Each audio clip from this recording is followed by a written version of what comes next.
Wasting all this material. No, I was about to, and then Raz is like, oh, one more thing. But now I've hit it. Now we're... Well, I'm sorry. I should have waited 20 seconds. I told these people that it is the DM's God-given right to torment and gaslight the PCs. And then Raz misinterpreted that as, what was it you said just now, Raz? I don't remember. Whatever comes out of my mouth is just gone. Like, I have no filter and no net. Torment and gaslighting. It's a very narrow allowance, right? Like, I can't step out of the bounds of those two. I can't, like, strap you to a chair and waterboard you, although that would be fun. You could. I just don't think you should.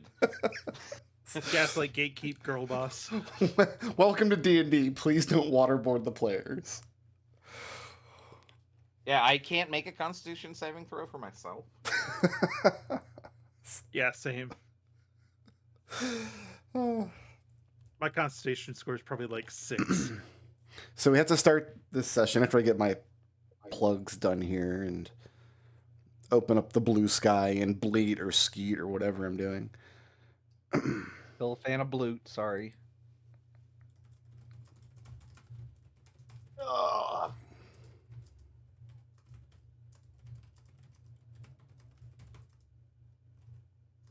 At least your internet had the courtesy to wait until the end of the session to poop out. Yeah, I know, right? Yeah.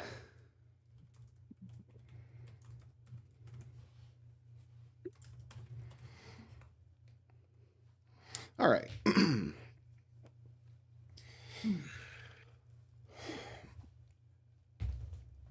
That's what I think is the number one cause of DM burnout across all TTRPGs, is that we have lost sight of the DM's right to torment and gaslight PCs. What are you even in the... Why would you not... Why are you DMing at that point? I don't understand. I understand where it comes from. People want to be nice to their friends. Yeah, but it's the PCs. Yeah. Like, the entire fun is having the character... is seeing how the players react to the things you do to the characters. Mm-hmm. Yeah. I also... Well, before we went live, I also pointed out that I was punishing one of you in your second year exams, and then the noise Treble made. Was it delightful? To me, it was nourishing. But... Because it's me. We know it's me. You won't admit to it until it happens, but it's me. You don't know that. If it's Hugo's not gonna, me... If it's Hugo's not going to me, be the awkward date this time around. If it's not me being punished, then I owe somebody Listen, something. it could be me, Treble. It could be me. I've concluded the only reason that it can't be me is because I share classes with everybody else, and everybody else would just be punished too. That's pretty good deductive reasoning. Right? Like, well... That sounds like a strategic move on your fault. You've only claimed one person as being punished, yeah. So unless I can just not take you at face value anymore... Ah, there was too much information in that statement. Yeah. Here's the thing, though. Here's the thing, Raz. You never could. Raz, you never could take him at face value. That's the whole problem, though. Your issue is you believe him. If that's true, then everything he said is gibberish, and we've just wasted the last 5 minutes. Now, see, this is why it's a very narrow allowance. I'm allowed to gaslight you, not allowed to outright lie. Is your allowance 0 pixels wide? Because that's also very narrow, but it's also non-existent. It's subpixels. Like, you know, we're into speedrunning tech here. Definitely into subpixels here. Yeah. I don't even know what that means. You don't have to know what it means. I'm aware. Or do you? Or will it be on your exam? It takes 0 A presses to gaslight the players. Oh, holy shit, if one of these exams is just speedrunning tech, I got this made. I can explain the whole... I can do a bus explanation in 30 seconds. What do I have to roll to cheat again? I forget. Listen, there's a new 90-minute lecture on YouTube about Super Mario Brothers 2 level structure. Oh, it's beautiful. I saw that. I want to watch that. Beautiful. I need to watch that, yeah. That's on my list. That's my Sunday night unwind from D&D, because I always have fun running D&D for you guys, but it is like at the end of it, like I'm like super wired and I have to come back down to earth. Like I have to spend a couple hours just exhaling. And that kind of video is what I use. I usually start making dinner or ordering dinner. And does anyone watch Crazy Emanuel, the guy who's insane and writing his own rewriting the Mario 64 engine from scratch? I've not heard of that, no.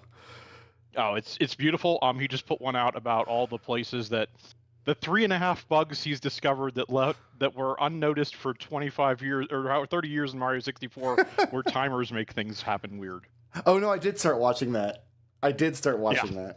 Watch all of his videos; they're fantastic. Is that because of like a rounding error or something? One of them is because they're using a floating point, so it's not so much a rounding error as it reaches the point where a 1 point incrementation doesn't do anything.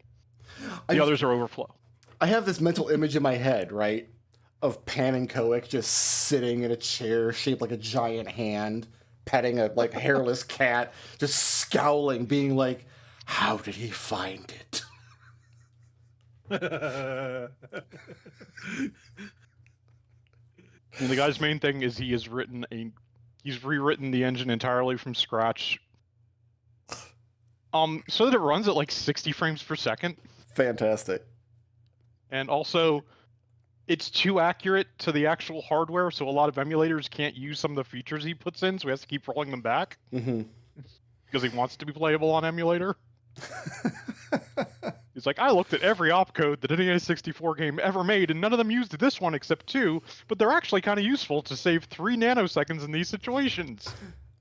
I remember a couple years ago, John Green put out a video. He's like an author and YouTube guy, and he put out a video talking about like the exceptional beauty of useless things.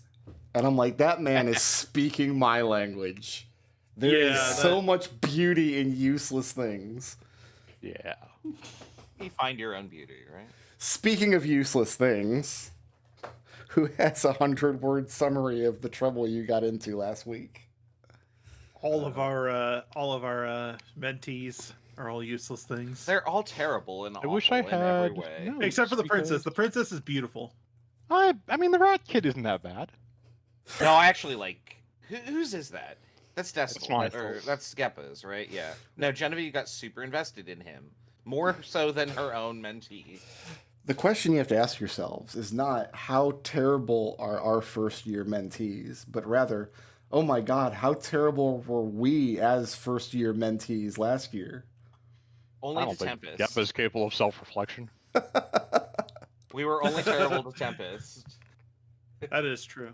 I mean, my mentor spent a grand total of like 20 minutes with me.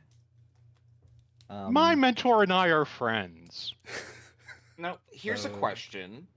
Which of us is going to have to, like, stake out the tutorial dungeon for their party? Can you imagine Allie in the party? These are going to work together? So just to run down the list real quick, Leo's mentee is Allie, who is a daddy's girl, and she is, like, just cock of the walk, and she has been appointed to this honorary committee that is unheard of for first-year students. Everybody's bending over backwards for her, and her life is gilded with roses. Mm-hmm. Nobody's met Geppa's mentee, Rafa. Genevieve has the Aetherine fundamentalist. Yeah, he's a cardboard box, apparently. Alister has like the Nord lady, like the Nord girl, who does ice magic. She's cool. She's cool so far. And then Hugo has the actual princess, Elegant Sumai, from across the sea. Yep. Yeah. Can she teleport? She cannot. Nobody can. Hugo is absolutely smitten with her. Like drawing like calligraphy drawing in the margins of your notebook, kind of smitten. Wow. Uh-oh, doodling elegant Sumai. Aw. It's adorbs. I feel like Geppa's doing the same thing with Rafa. But except it's more like, Charlie Day from Always Sunny. All right, so we were doing downtime actions when we were so rudely interrupted. We had completed everybody's except Geppa's, I think. Is that correct? Correct. Okay. So you've had a week to think of your downtime action, Destil. Oh, I knew it like 10 seconds after you. I knew it like 2 months ago. Fantastic. Let's do it. I am going to research perfecting magic missiles. How close are you I on that? currently have a DC 13 on this. All right, go ahead and make that check. And I get advantage if I can get Alsar to help me with it. Yeah, Alsahar will help you. He's year 3 now, and Alsahar is This is a spellcasting ability check, right? Yes. Oh, I mean, 'Cause that's a 25. All right, so that has completed the spell. So you can So I now cast as if it were I'm casting as if it were a slot higher than the slot I use. Is that correct? That's correct. And like rename it. Excellent. Like you have to give it a new name, and Oh yeah. and you can perfect a number of spells over the course of your career equal to half your spellcasting ability modifier. That's rounded down, I assume. So 2 is the highest it could ever go. Always round down, minimum of 1. Okay. Because it's possible your spellcasting mod could be 0. Yeah.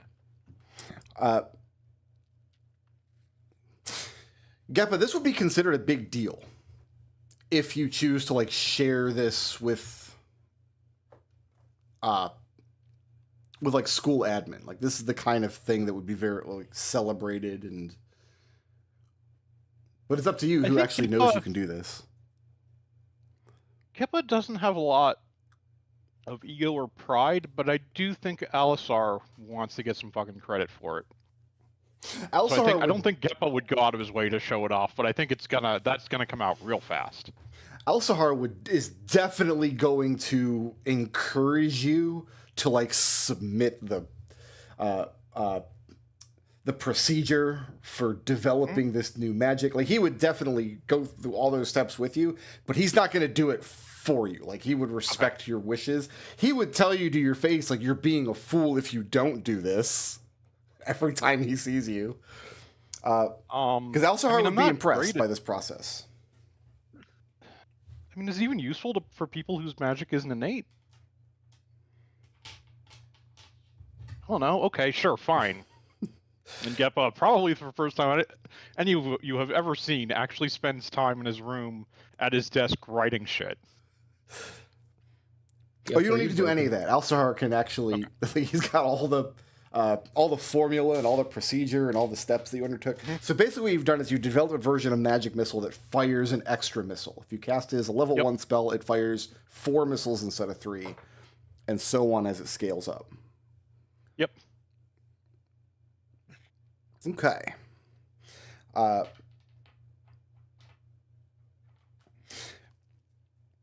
I have a question about that. Yeah. So if he discovered a formula, is the formula unique to him, or can anybody who could cast Magic Missile do this? It's unique to him. He didn't discover it, he developed it. He and Alsahar developed it together. It was just a thought I had about publishing it. I'm like, wait, I have Magic Missile in my spell sheet. Basically, Alsahar will want to publish the formula under Geppa's name, essentially, is what he would do. Like, take care of the administrative side of it. Second author, yeah. But even Alsahar would not be able to cast this spell because he hasn't gone through the perfection process. Got it, okay. Okay.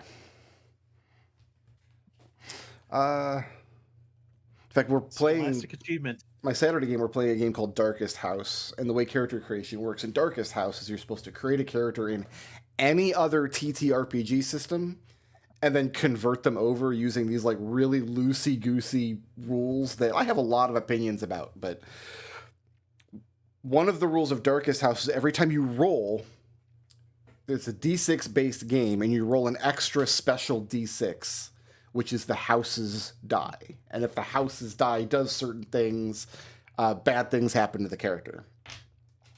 So what I did was I developed a wizard who like casts lots of magic missiles, so I never have to make an attack roll. And I never have to eat those house dice. And every time I do that, my DM, she does this thing where she like purses her lips. And she's like, all right, how much damage? And I'm like, oh, okay, 37. Look, you're gonna hate me, but my mind immediately went to, can I use Traveler and kill my character during character creation? Oh, God. Yeah, we have somebody else in the party is a barbarian. They get like 2 attacks with their axe, but that means they gotta risk 2 house die every time they want to hit something. Mm. I kind of destiled her system, is what happened. Yeah. Well, no, Destil does it on accident. No, he doesn't. No, he really doesn't. Destil sits down. yeah, Here's what he he does. does. He sits down at character creation, and he's like, okay, Brick has given us the special like character creation rules and the parameters. This is how much I could break it. I'm going to take that and then dial it back to like 80%. And that's how much I'll Almost actually do. 95, but yeah. All right, so you've perfected Magic Missile, and that takes care of everybody's downtime actions. So now we just got to do blips from last week. And we're going to do these quick as a rabbit, and we're going to start with Hugo. I have Hugo's alignment for discouraging Alister from trying to mess with Ali. Mm-hmm. Alister, come on now. Don't be a... Don't fuck around with the headmaster's daughter. Just don't. So we've decided that rumor is true. That's the assumption you're going forward with. That seems to be the prevailing theory. Okay. I have Hugo's ideal for taking charge during the historical discussion in Rex Armada's class. Excellent. And then Hugo's the biggest marker for Nisco. He for his puppy love toward the princess that will surely end in tears, is what I wrote. It might end in awkward groping sex. You don't know. That could go a lot of ways.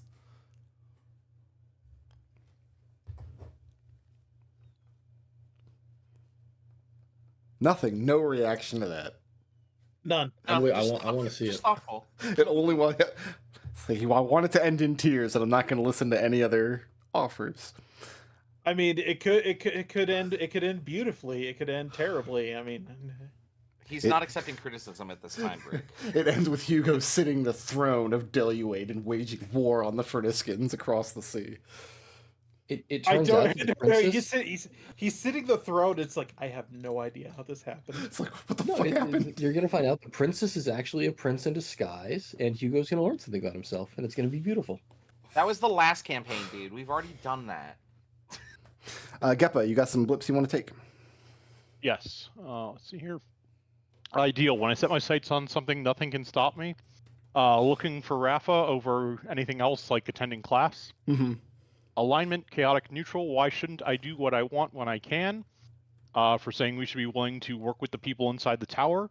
And flaw, when I'm bored, watched out, and I'm easily bored for just leaving class. For just walking out of class. Genevieve, what do you got for me? Alignment, chaotic, good. Everything has an explanation. I bet I could figure it out. For helping Geppa with his plan to alarm the windowsill, then later jumping at the window after Rafa. Okay. Ideal, what would Eugenia Veritas do? She took academic notes at a sermon. Mm-hmm. And then flaw, this wasn't what was supposed to be on the exam, for reading her letter well beyond what was intended for her friends and not realizing it until she got to the end. Right, you opened our last session with a really awkward letter. Yeah, that was entirely like blip bait. Like that was the point. It definitely like, improved easy all of our flaw, but- lives. Yeah, and now wrestling is a thing across the world, and I'm glad that I've made my mark on this campaign. I'm picturing it as like something between like masked wrestling spectacle from Latin America and like sumo wrestling. Oh, I pictured it as Luchador meets WWE. Like that sort of sensational, like the wrestlers give speeches to the crowd and rile them up. Oh, I thought that was already luchadors. I thought that was their whole thing. Yeah. I mean, I guess it is that a little bit too, but like luchador is more like it's more artistry. I want to say. I think what I'm picturing is Japanese wrestling. Like the Japanese. I mean, sure, it could go however we wanted to. Where like people come out in a fucking DeLorean and get out dressed like Doc Brown and Marty McFly. I release all claims to this. The question... I just wanted there to be wrestling, I guess. The question we're all dying for Genevieve to answer on behalf of her father, I'm sure, is Wubba dubba dub, is that true? Yeah. I don't know what that means. Oh, Rez, Oh. you dropped it. Oh. I I'm sorry. handed you the easiest bit of all time, and you fumbled it. I have to move on. Dude, I'm not allowed to Leopold, answer any please questions, rescue us. cultural questions. Uh, I have to look it up now. Oh no. let's see. I think that's a Rhythm Heaven reference. Yes. Okay. So lawful good. Everyone has a place and purpose. Mhm. Insisted that Alister's interpretation of the exercise was outside of the scope of the parameters we were given. Mm-hmm. Ideal, I might fail, but I'll never give up. Okay. Going to Allie and reminding her that I am her mentor, and despite the relationship, I will help if she needs it. So, and Leo is intending to do his best, given his assignment in the situation. And my flaw: only one of us can be the best, and it's clearly me, for insinuating that I am better than Allie because 1, I have actual friends. 2, I didn't have to pay not to do my assignment, and 3, I don't have to put people down to make myself feel better. Yeah. You're playing like the mousy brown-haired girl in the Mean Girl 80s movie. I guess. Yeah. You know they made Mean Girls the musical? No, but you know what? I actually kind of want to watch that. That I sounds. watched that. Yeah. A friend of my wife put it on with her high school voice performance class. It was actually pretty good. It does sound enjoyable. Alister, do you want some blips? Yeah, I would like some blips. Alignment, chaotic good. A good deed is own reward. That would be for helping Yvette come to terms with her wardrobe. Yep. Ideal, the glass is always half full. Don't worry, Rabina, this is going to work out great. I mean, you got Yvette to join your new drama club. We're plus one. Flaw, I just wanted to help, trying to negotiate with the town captors. Okay. Who had the most creative solution to a problem last session? We said that Léopold came up with an idea to how to assault the tower during small group tactics class. Okay. And who did the most to further the party's goals? We said Genevieve realizing that Allie is Darkwood's heir and using her research blip, whatever that's called. Okay. And who was the badass? Geppa was the one to walk out of small group tactics class. And who was intangible? Hugo's love for elegant sumai is by definition intangible. All right. Hugo and Genevieve, you had 4 and earned 4. So you're both rolling over 2 blips. Blips are worth... Where's my... We're level 4. Yeah. Blips value sheet? Yeah, Blips are currently 16. worth 126. 126. So Hugo and Genevieve, you each had 4 and earned 4. Geppa, you had 5 and earned 4, so you're rolling over 3. Leo had 1 and earned 4, so I'm setting you to 5. Alister had 4 and earned 3, so you're rolling over 1. And then I'm just going to go ahead and set everybody to 6, and then erase the blips I just gave you, except Léopold, who's sitting at 5. Does that jive with everybody's bookkeeping? Yep, that tracks. Excellent. Here's the next problem you guys are going to have. Hugo, Geppa, Genevieve, and Léopold. The 4 of you have to decide what production your drama club is doing this year. I dropped out of drama club. Did you? Yeah. Yeah, he's doing Doing Mage Tower now. Oh. Yeah, There's too much drama. There's too much drama in drama club. Oh, yeah, so you are. So Hugo, Genevieve, and Léopold, the 3 of you have to come up with... and I don't mind whatever procedure or process you want to use to make this determination, but Geppa's right. There's a lot of drama in drama club. Your drama club has no leadership at the moment. At the end of the last production, everybody was like, yeah, we're all friends and we're having a great time. And if Rabina can't see that, she should just leave. Well, she left. And now you don't have anybody who's like put on the producer hat. So when the 3 of you discuss what production you want to put on, I want you to keep that in mind. Imagine like the whole group of 16, 17-year-old, whatever, second-year students arguing and bickering about what production, and nobody having the role of, it's my job to step up and make a decision. Alister, you can just pick. You're going to have the opposite problem. You have full creative leeway without any bickering or fighting. The problem is you don't have any resources. You don't have a venue, you don't have props, you don't have actors. You're working with nothing. Except we have like 3 nobles.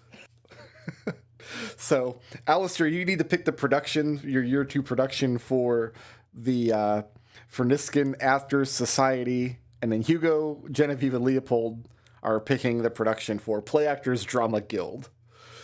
Mm-hmm. Okay. We are going to produce a play entitled The Downfall of Evie. I don't know, man. So that would be like a deep cut historical biopic, because the general public nobody knows who Evelyn Veritas is. That's just a name lost to history. In fact, other than Genevieve and maybe Ekin, it would be hard to imagine how anybody knows who any of those people are. Because Genevieve came back and worked at Strixhaven for a bit, and then apparently... Eugenia. Well, it's up to you, I guess. Eugenia has at least a big enough footprint that Genevieve has heard of her. I definitely know what I'm proposing for our play. I'm just trying to find something. I don't need an answer for those right now. This can be a just keep it in mind kind of thing. No, I want to make this proposal. Yeah. But I'm trying to find. Oh my God, where is it? Sorry, I don't want to keep us stuck on this. But like, I know what I'm looking for. Where is it? I have to go back 2 campaigns.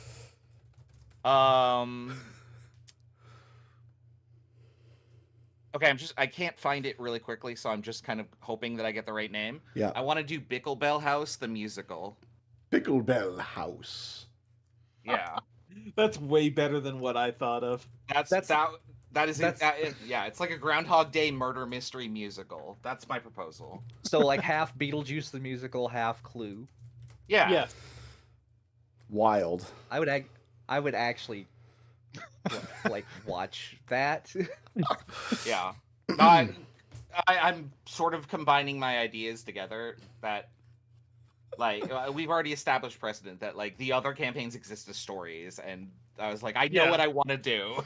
The Bicklebell House, the musical, would originate from the same world as 50 Shades of Sand.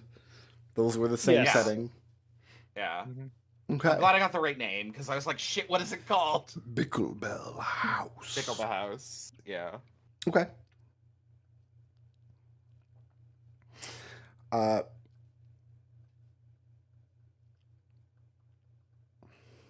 right. I don't want to actually do any drama club stuff this week, but that'll give me something to torment and gaslight you guys with next week. Woohoo! Now I'm picturing Bicklebell House as the name of like the Ferniskin version of Clue. Right. Oh, that'd be great. And if you're wrong, you just have to do the day over and over again. If you're wrong, you just die. Well, you become a part of the Bicklebell House. Yeah, you get Jumanji'd.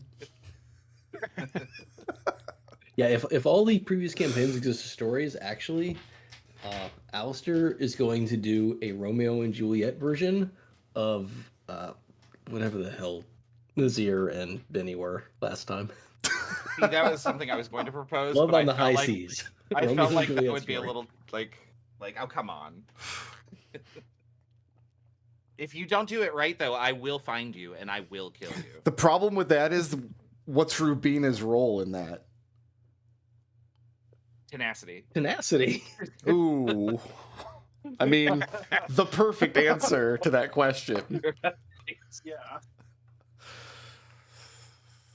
I feel like you could just say that or- like She could be Sarah. I feel like you could say that like all of these plays for that one, like it's just like a very bitter Miriam wrote them down. I don't think So like they're super unflattering. Sarah has a big enough role in that story for Rubina to Yeah, be I able to play don't. her. I don't. Sarah think is so such a either. bit part. She's like the comic relief that like you laugh for about 2 seconds and then you go back to staring at Nazir's chest. Yeah, like you I'm just sorry, am I projecting a little bit there? all you need is like a special visual effect, like a stage effect of how like the snake woman slips on a banana peel and hits her head, and then the audience laughs and she's taken off stage. That's Sarah's only role. That's all she does. There you go. Sarah got so much work done for you guys last campaign. She did so much work. Burning building. How many hit points did she lose over the course of the whole campaign? Very few because she wouldn't get up to defend against Exactly. anything. But You the reason one of the reasons Sarah managed to get away with taking so little damage was because she was specifically designed to fight with a 10-foot reach weapon. yes. She just wasn't Yeah, in but- threat ranges a lot. But no, she also had plenty of instances where she could go up and attack something, and she decided to just go in the other direction. I know this because I was the person up in the front, and Sarah was very rarely next to me. Yeah, and I half wonder- the time she did that, she bumbled into like a trap or something and got tied up for the whole combat. I'm aware. I'm aware. Like, Rolled I a didn't bunch of reward ones. that behavior. I expected to be splitting the damage with her, and I was like, oh, well, I guess Betty's tanking yet again. Wow. And that was his point. But You know what? I'm- It's my fault. I didn't properly conduct an aftercare session at the end of the previous campaign, and now all the bitterness is just rolling out. Let's just say that I am swapping Sarah for Hugo as my off tank, so to say. I much prefer Hugo. He's actually Sarah up would have been there. fine if she didn't roll so many goddamn ones. I rolled 5 ones in a row last session, dude. Yeah, you're you just know, fine this that- campaign. It's Congratulations. fine. Okay. That, yeah, that ship's starting to sail, my guy. I have a new map Yeah. to show you guys. You excited for the new map? I Yeah. am I- tenterhooks. I'm so pleased with this map. Oh. Made No, by, I'm not on who is it? tenterhooks. I got disconnected. Bonus Action Rainbow made this map. Where is it? I- I'm loading it. I got It's- disconnected. I'm It's building. loading. I'm building suspense. Mm-hmm. Talk it up so much, it better be good. Love this Ooh. map. Oh, Ooh, is uh, this Mage Tower? This is the This Mage Mage Tower? Tower Stadium. And Hell yeah. So this was made by Bonus Action Rainbow. And I'm not sure what software they use. This is definitely some kind of just map making software. But I want to draw Yeah. everybody's attention to my favorite feature on this map is that outside the stadium down here, somebody is having a picnic. Oh, Yes. I thought that was the concession stand. No, Just you're totally right. somebody's having a picnic That's out there, and I absolutely adore it. What is Uh, this going on next to it, though? Are they having the excavational dig? I don't know. Like, Gear repair? Possible. Because I kind of imagine, like, the book kind of describes what Mage Tower is like, and I'm just kind of ignoring a lot of it. Yeah. But I kind of imagine, like, the Mage Tower Stadium working like Pokemon Stadium. Nice. And I feel like the person who designed this map also feels that way. So Yeah. I do love this map, and I can't wait to, like, run an encounter on it. And because both Geppa and Léopold are trying out for the Prismari Elementals. So Léopold, I want you to make me either strength athletics or dex acrobatics, or you could replace either of those with your popularity. And then Geppa, I want you to make the same choice, one of those 3 checks, but you make it a disadvantage. 25. 25. Acrobatics. To... I went with acrobatics, Okay. if that matters to you, but 25. Yeah. He did a backflip. D4 from school, and this is a disadvantage. It's a disadvantage because you are focusing not on your Mage Tower tryouts, but on finding the Rat Boy. is where most of your energy is going. I guess that only comes out to a 11 then. 11. Here's the Shame to throw that 14 situation. away. Leopold Yeah. makes the team. Star player. Everybody's impressed. Paragon of athleticism. You've got all your like monk abilities, your super speed, you're like weird super jumps, running on walls, all the kind of crazy stuff you can do on top of your elemental magic that you have. Geppa I'm just a kid with a stick. barely squeaks by. Like, the second the team can afford to cut a player, he's gone.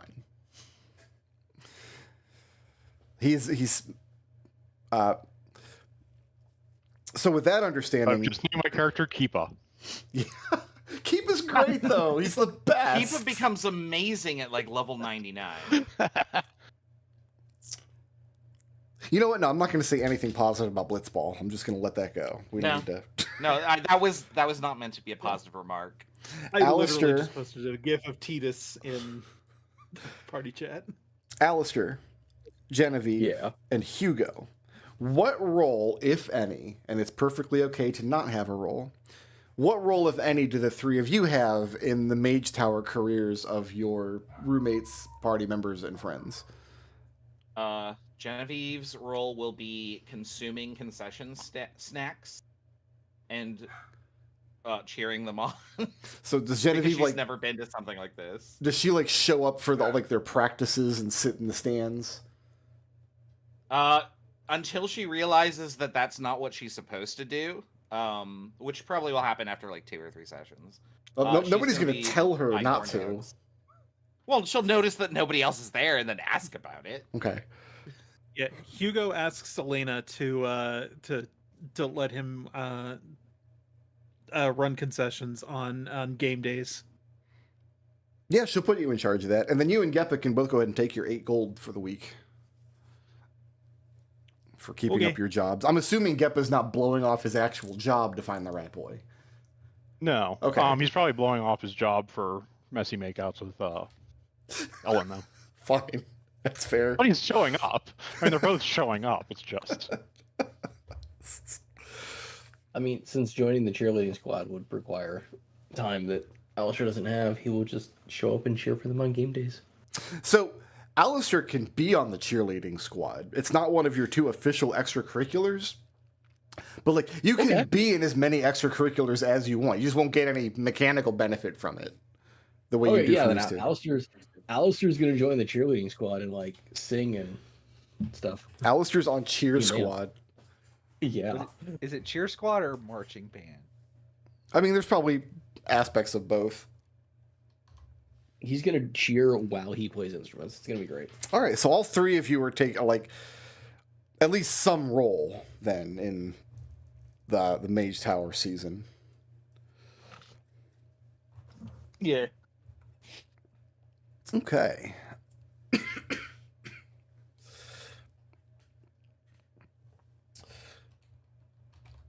I do wish I had some method to like change the layout of the map on the fly. There's like the brainstorm. There's a bunch of ways I could do that. I haven't pulled the trigger on any of them yet, but it's like something I'm formulating.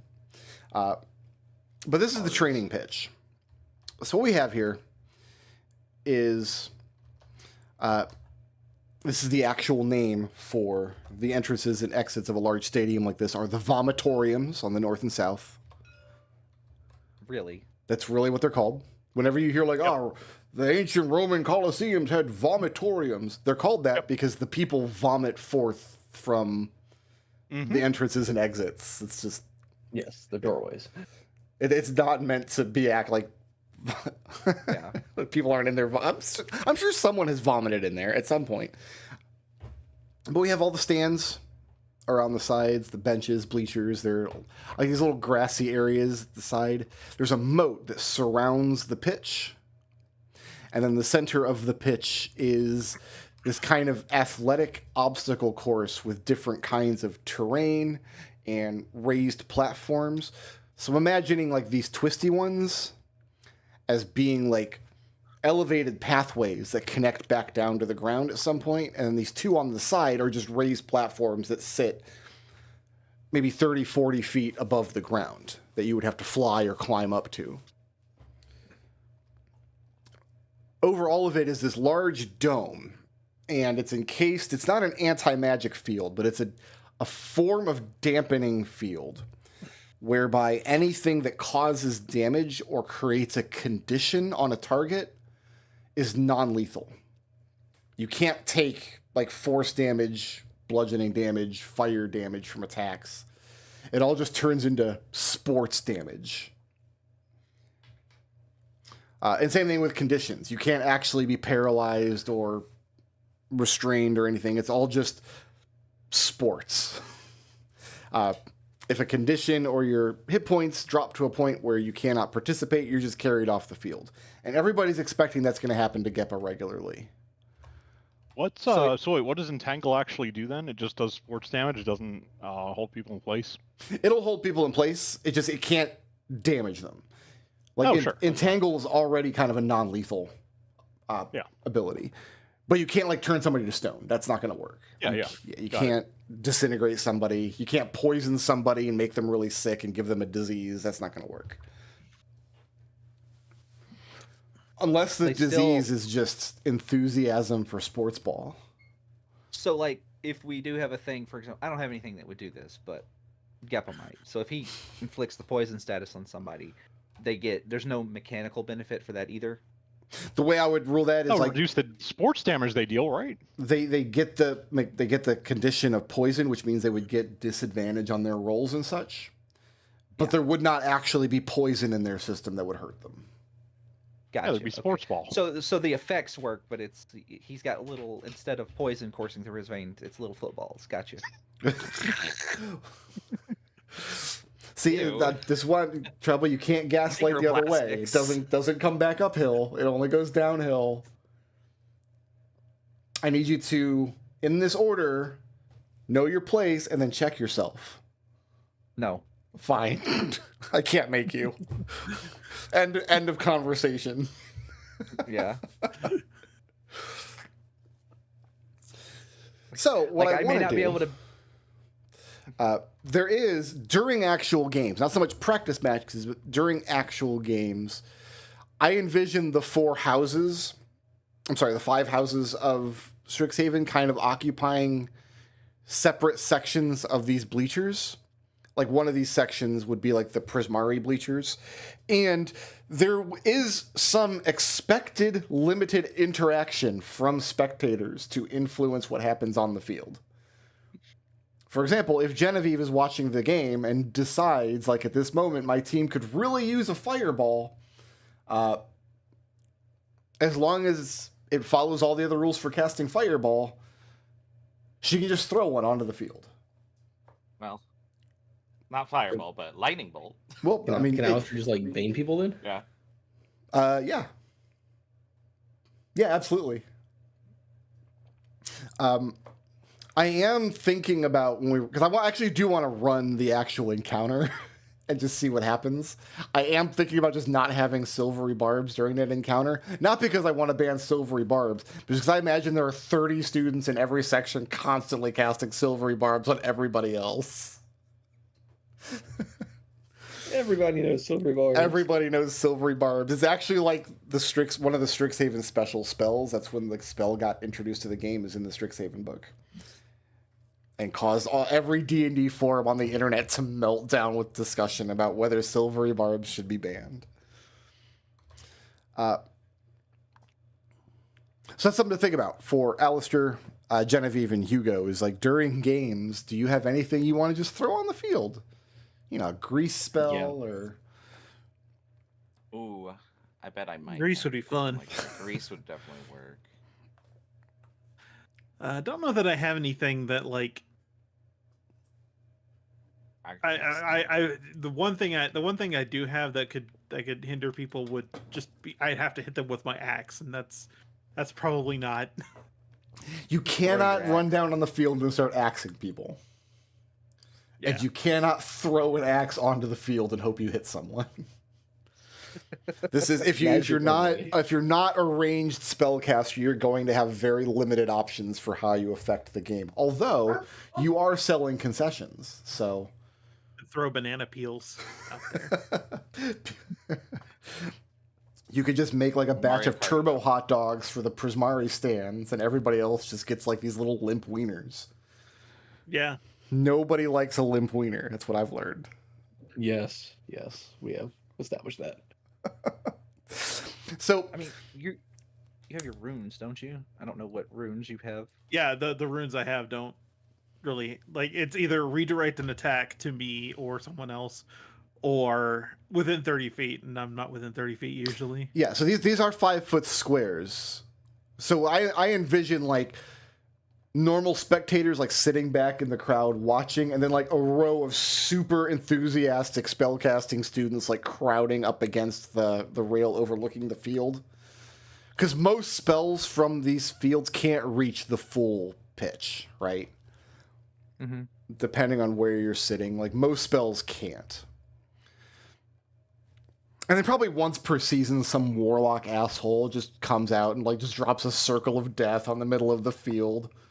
And the game has to be called because everybody's carried off. Circle of death. Circle of night time, you mean? Yeah. That Looks to be about- Tenacity's signature spell was Circle of Death. Rain.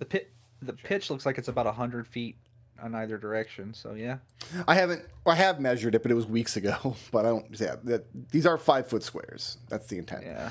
What are these different topographies? Like, is this water? Like, it looks almost like the stairs go under. So at the moment, it looks like we've got 4 different kinds of terrain. We've got probably ankle or shin deep water over here. We've got like a grassy pasture. We've got like this mud, like thick mud or maybe like ash. I'm not sure what I'm looking at here. It looks like thick mud to me. And then over here we have like fine sand potentially. The elevation, topography, material, temperature of each of the quadrants of the pitch can be controlled separately.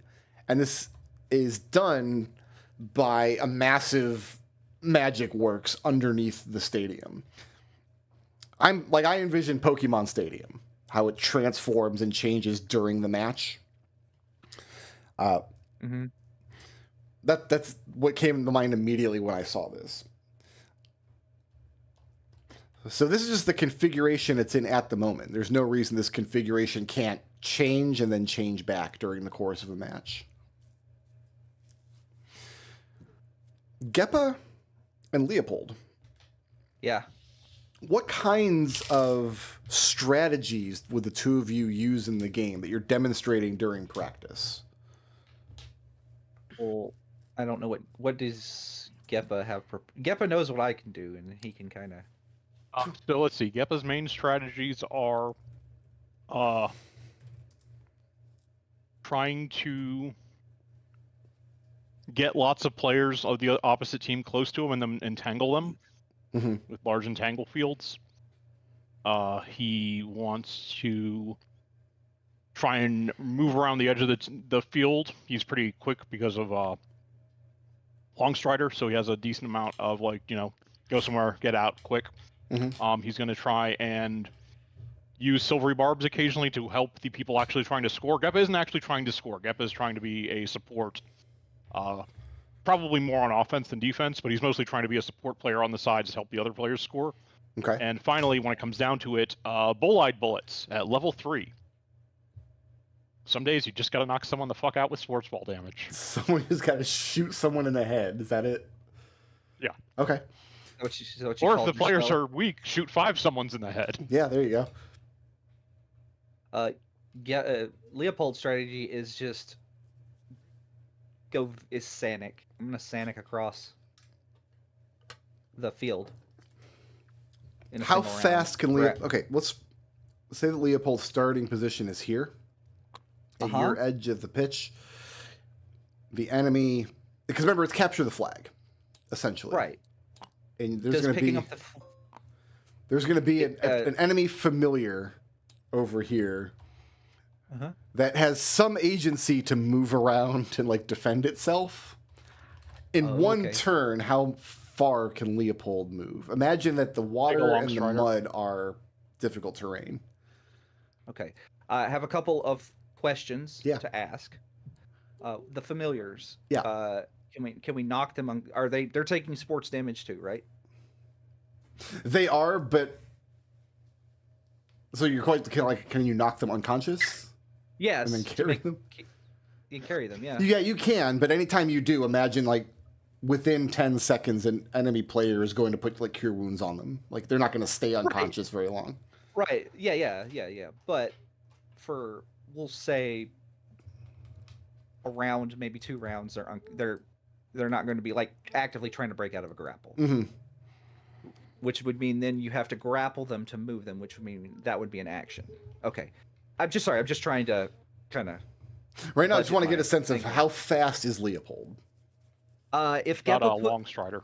if Geppa puts a if without long strider, I can move 150. Show me on the map. Use my action. Okay. So this is without long strider. Yeah. Well, I'll just show you with long strider because I'm probably going to have it. So 5, 10, 15, 20, 25, 30, 35, 40, 45, 50, 55, 60, 65, 70, 75, 80, 85, 90, 95, 100, 105, 110, 120. Excuse me, 115, 120. And then you got to climb up onto that raised platform where the enemy familiar would be. Okay. Which is That how height much... might be so- variable depending on what configuration the pitch is in. Okay. So from here to there is 120 feet. That's with a dash. That's with just the bonus action dash. Okay. With long strider. So without I can get from here to here Mm-hmm. without using my action. That's ridiculous, and you're a monster. And I ignore when I take the dash action, I ignore difficult terrain. So Also ridiculous. yes. And also ignore attacks of opportunity. No, I have to punch people. Oh. I have to yeah. I have to attack people for that. So in a straight line, I could, in theory, go 120 feet across and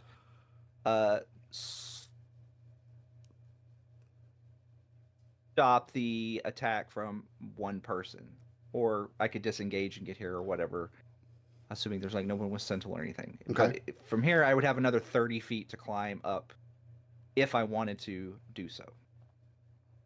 So, other question I have is: Are the familiars, are they supposed to stay up here unless I imagine they're going to be all over the place. they're going to be all over the place? The scoring that They're gonna- I'm imagining is like, okay, Léopold gets the familiar back to your home box or whatever. The amount of time that it spends here determines how many points you gain. So what I'm thinking of running it on initiative, and then like on initiative count 20, if your enemy's familiar is in your box, your team will get a point. And you're constantly going to be trying to rescue and go back and forth.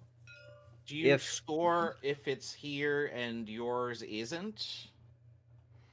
Like no points are awarded, kind of like Warsong Gulch. That's a good question. Like if the enemies have each other's, yeah, I think in that case nobody would Yeah. get a point. Nobody would Yeah, score. because that's how capture the flag works. You can only capture their flag if your flag is also there. So, like, I think, yeah.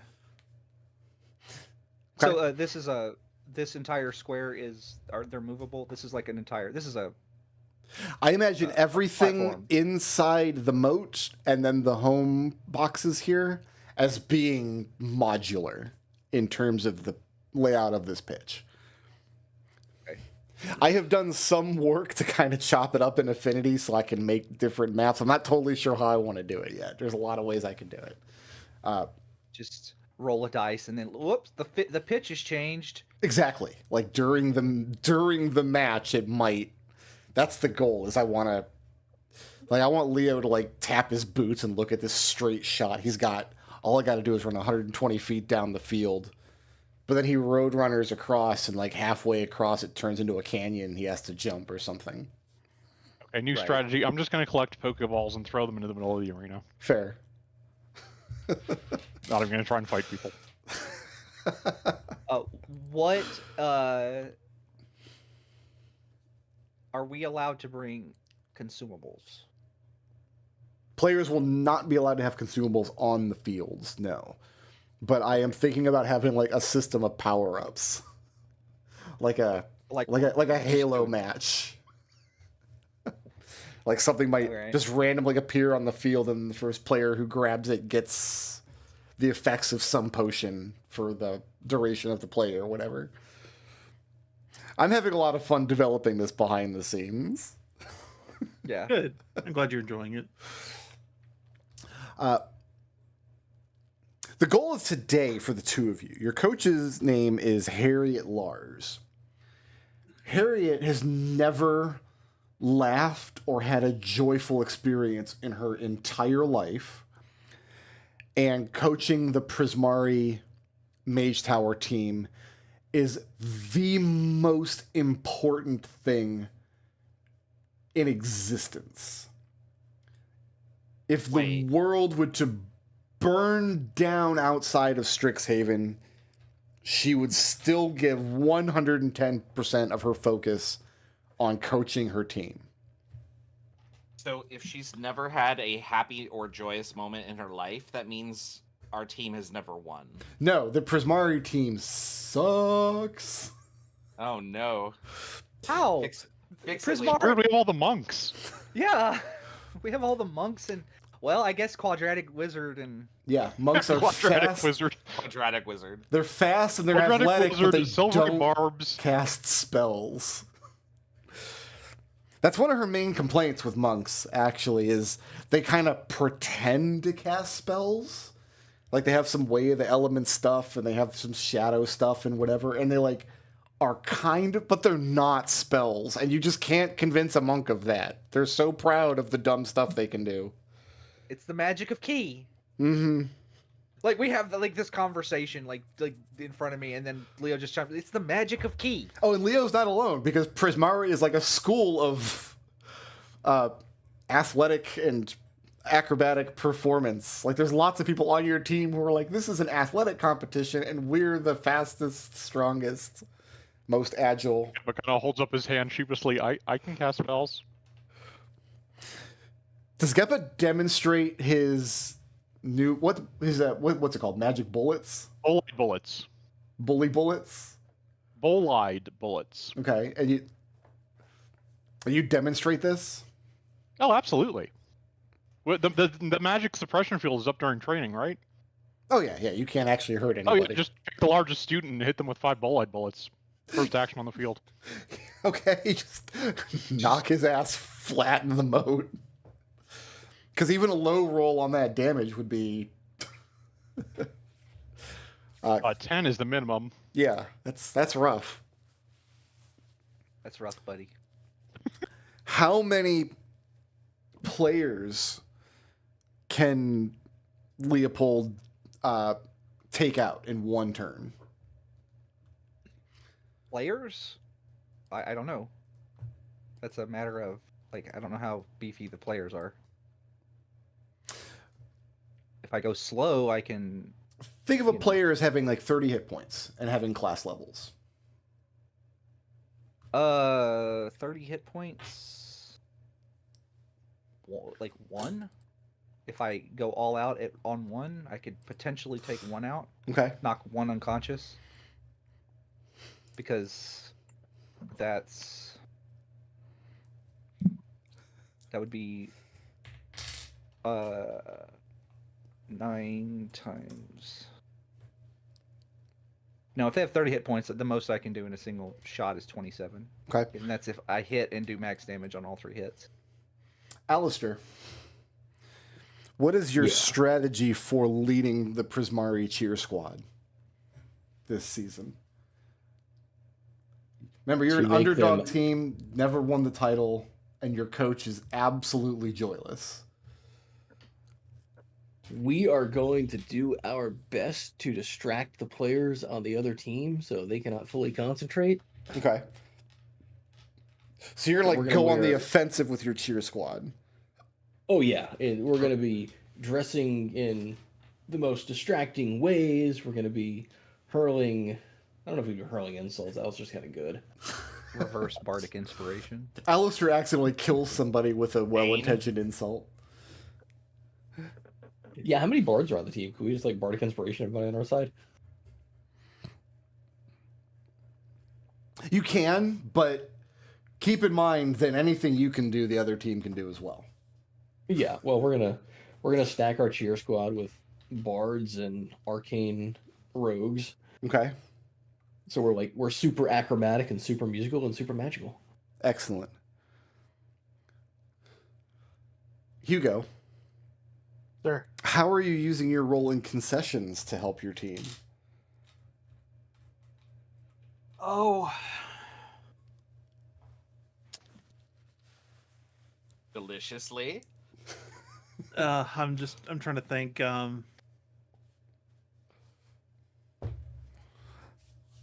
Because I don't want to get into a whole like doping scenario here. That would not be Hugo's intent. You gonna dope the elementals with like super juiced pretzel sticks? You gotta dope the visitors with impotence. See, Hugo isn't about cheating. He's not going to cheat. Okay. And then Genevieve is mostly here for moral support. No, actually, so Genevieve, after like the first session, I guess, she'd be out here just eating a corn dog, but she would then end up taking notes because that's what she does. Okay. And then like what I actually foresee her is probably like inadvertently just like overstepping the coach, and like she'll come down to the field afterward and be like, so I saw when Leo did this or whatever, like the bridges change after he does that, or like she'll find a strategy, and she like the intent is that she becomes a strategist and like comes up with these off the wall ideas that sometimes actually really work and most of the time are just rubbish because she doesn't know better. But she'll refine it.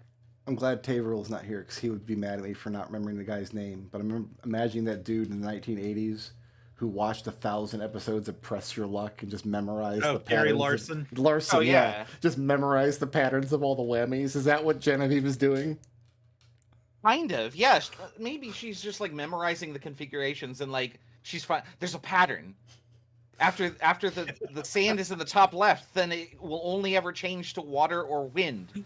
And like after she has a crackpot theory after the first episode, and it's like 75% accurate. So, she's like, I'm onto something. Give me a day, and she goes back. I want you to think about that. The answer to this question. Give it some thought. Is there actually a pattern, or is Genevieve just seeing things? So if it was me, I would absolutely say I'm just seeing things because I've been playing the blueprints for so long. I think Genevieve would actually be finding a pattern. Okay. Like she is a very rational science type, I guess I would say. But she's excitable about things, and like that's like she has too many ideas, I guess. Do science types have an unfair advantage in Pokemon Stadium? Yes. Yeah, they're weak against Fighting damage. fighting, and they're resistant to everything else. They take 2 times nerd damage. Yeah. I'm like, shit, I don't know the types other than like steel, grass, fire. That's 3. You got 3 out of 30. 17. Yeah. I will Normal. die It's right angry. there. Everyone always forgets it if you just have to list types. I will die angry that one of the types is normal type. That makes me so mad. Normal type just means it's something that you can eat, culturally. What type is I the will ice cream die on that Pokemon? hill. There's an ice cream Pokemon, and I think it's ice type. I think Yeah. there is Yep. an ice cream Pokemon, yeah. Hate it. Yeah, he's Genevieve, give me an I need it. intelligence perception check. Make this at advantage because you are a science type, and let's see if we can deal you some nerd damage. Oh yeah, nerd damage. Okay, so let's see here. Oh, it's not 2 1s, but perception 10. Oh wait, hold on. I have a D. I think I have some D4s for this. How many D4s do I get for perception? 2. I can make this better. Juice it. Juice it. 17. Okay. Yeah. Genevieve, between your classes and the mentorship program and drama club, which is just endless bickering these days, and everything else going on in your life, but one day your pavillon club gets called. The guy's sick or whatever, they decide to take the week. And the Prismari elementals aren't practicing today. Nonetheless, you decide just to spend the afternoon going up, confirming with your notes, checking the pitch. Just see if the patterns hold. During a typical practice with the elements that you've watched with Geppa and Leo's team, there are no actual injuries because of the dampening field. When Geppa actually does hit somebody with 5 bully bullets, it doesn't actually hurt them. But I mean, they feel it. It's like, it's like kind of getting shot while you're wearing a vest. Like, you still get knocked over, you still hit the ground. So they're like incidental injuries like that, caused both by other players during practice and by things during the field. What you notice, though, you come and watch a Quandrix practice one day. No injuries. The field seems to favor them.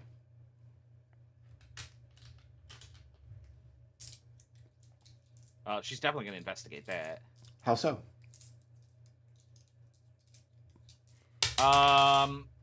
So inexplicably, Genevieve is popular. Yeah. She's gonna try and like talk to somebody that might also be in Pavilion Club. Yeah. That's also there, and see if she can get into wherever the mechanism is that changes things. And if she can find where it is, she can lockpick in there later. Okay. Make me a popularity investigation check. That's remarkably a good skill for me. Genevieve didn't come to Strixhaven thinking she would be the most popular student on campus. No, I didn't. Let's see here. So that's +4. Oh, not advantage.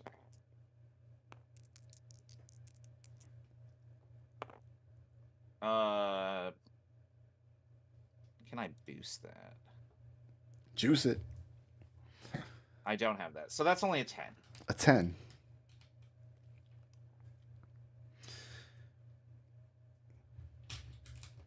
You don't know how to reach the mechanism beneath the field.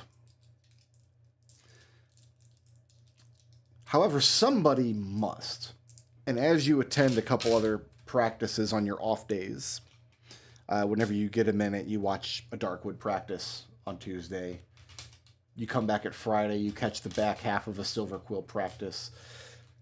The field is always hardest on the Prismari students, on your friends. Consistently. I mean, she's going to end up with a conspiracy board in her room going, it's all connected, man. And she's going to drag Leo in there and be like, look, every time you're in there, the third pattern... the fourth quadrant elevates 100 feet in the air just to get in your way. It's all connected, and she's gonna. This is gonna drive her crazy. Leo like looks at it and he's like, "Well, Look, I gotta get under there. There's something controlling this. Somebody is fucking this over for you guys, and I'm gonna get to the bottom of it." Here, I'll tell you what. Let's load in your dorm. And why don't we... Oh, no. What are you doing? Oh, no. Hold on. I've broken it. Unsported format unknown. I know. I'm fixing Did it. you save over the wrong thing? No, I didn't. There you go. Is life terrible? Life is beautiful and wonderful, and I'm glad that I'm here. Yeah, let's have a group discussion about what's going on the Prismari pitch during practice that Genevieve has stumbled into. So she rolls out her big conspiracy board. So she fills so the piano is now covered up with like a board that she wheels around, I guess. I don't know. This thing, like, she just tumbles around like different examples, and then this is a map of the field. Sure. and she's just like, look at all of this. Like, there's definitely something going on here. I went to the Quandrix game and like nobody got hurt, but when Geppa like fired those bolts at 4 people, they all fell into the drink, and it was like the drink was put there specifically to slow them down to get back up. Somebody casting illusionary terrain. Oh, it's driving me crazy. I don't get it.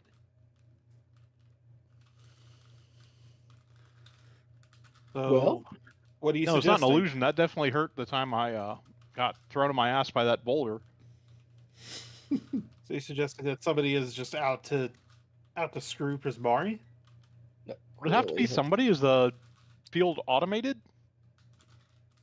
Could just be Well, like how someone else- put a program in to do that like 100 years ago, and we've been suffering ever since. Well, here's the thing, and she pulls out a book and she writes. There's a list of like 10 games and all the transitions of the field in a row for each quadrant. So there's like, it's like an Excel sheet of a bunch of just random numbers. Sure. And she points at a column and she goes, "This keeps happening. There's this 7 or 8 configuration pattern that happens over and over and over again, and it's always when you're about to score." Well, why don't you stick around and watch for a while before the game starts and see if anybody shows up to screw with the field before Prismari takes it? I have been and she like snaps her book open to like show you all of her data. Like very clearly she's been going to watch that. But then she hones in on the word before the game and goes, "This is why we keep you around, Alister." And she kind of like like clicks her Okay, so fingers does the together. book tell me how to not get hit in the ass by a boulder again? Well, yes, if I'd had to explain. Alistair Explain. immediately picks up something next to him and throws it at Geppa. I cast Right shield. now, touch. Right now, touch. I cast shield. Does your throw hit an AC 22? Let's find out. Disadvantage because it's a improvised weapon. Disadvantage? Well, you're not gonna hit. So. No, it does not. Bounces Hit off. slaps the head. Ow! Do that. That's how you dodge a boulder. Do that. So if you can What? Okay, remember that The other at way to dodge a 33 boulder is seconds- not be where the boulder is when the boulder's there, which is more what I was interested in. So if you can remember at 33 seconds, a minute 25, and 2 minutes 8, like don't be standing here. And she points at the field. That's where the boulder lands. Is there But, a giant clock on the field, visible from the field? No. No, Nothing like that. I mean, Can you make an illusion, Jen, could of a giant signal. clock above the field? Well, didn't we get that thing that creates major illusions? She says. Yeah, I'm carrying it. How long does that last? an hour. Major illusion lasts for up to 10 minutes. How long is a match? As long as it needs to be. Yeah. Like, the is thing major that- illusion on your spell list? No, I just Oh. have that. I can't cast 3rd level spells. Well, it wouldn't Genevieve matter. It's a says- magic item. What I got minor what she illusion. says is that she could just trigger her laser eyes and fire a blast into the sky as a signal. I mean, I can memorize the timing, but I don't have any way to keep track of time when I'm on the field. Well, Then that may not be the solution that we need to come she doesn't forward want to with. fire her laser eyes in here because it would actually damage things. But like her ranged attack has a range of 60 feet, and it is lightning damage. So I mean, like it must be like a bright flash of some sort of energy. What does she need to Genevieve. target? She can't fire it at like a bird up in the. If you can hit, if it says target must be a creature, yes, you absolutely can fire it at a bird. Are you going to spend the whole match just out there murdering birds? Yes. Fire at the players. The concession So- stand needs it. Yeah, I could just fire at someone on the field. Fire at enemy players? Yeah, but they'd have to Genevieve, be within Conversely- 60 feet of her. Yeah. Conversely, if we can find out who might be making a mess of things, Exactly. Genevieve, you need to go camp out the night before the next game and just watch consistently for like 12 hours prior and see if anybody screws with the field beforehand. Only if you come with me. I have I'm gonna try cheerleading and practice. memorize. I'm gonna take Jen's book and try and start memorizing the timings. It's impossible. There's so much data. It's It's if there's Genevieve would have to translate it. She'd have to rewrite the data, but that would take time. what I'm hearing is Genevieve needs to be in the stands and signaling us. Yeah, You'll miss it. Message. I do a message. data But has it's to be 30 feet, I interpreted think. into information, and then information has to be interpreted into knowledge in order to be What put is to the use. range on message? What? Where is it? Oh, 120 feet. That's the entire field. Yeah, that'll cover the entire field. Yeah. Okay. Well, as long as the dampening field doesn't like filter out messages, she can become like side coach. I mean, Just let me know which sector I need to be in to not get hit by another boulder. I can do mean, that. You'll have if 10 they're- seconds to react. I don't want to cheat to win. Is that cheating? As far as I can tell, that was part of the rules. But if Is they're it cheat, if they're cheat, I mean, if they're specifically, is that cheating? Like if they get somebody into, I mean, that's a temporary solution. The ultimate solution is we got to find out who's doing this to the field. Somebody So give I have me the rule book here. actually, She throws it on the Alister. table. Alister, give me an intelligence check, straight intelligence.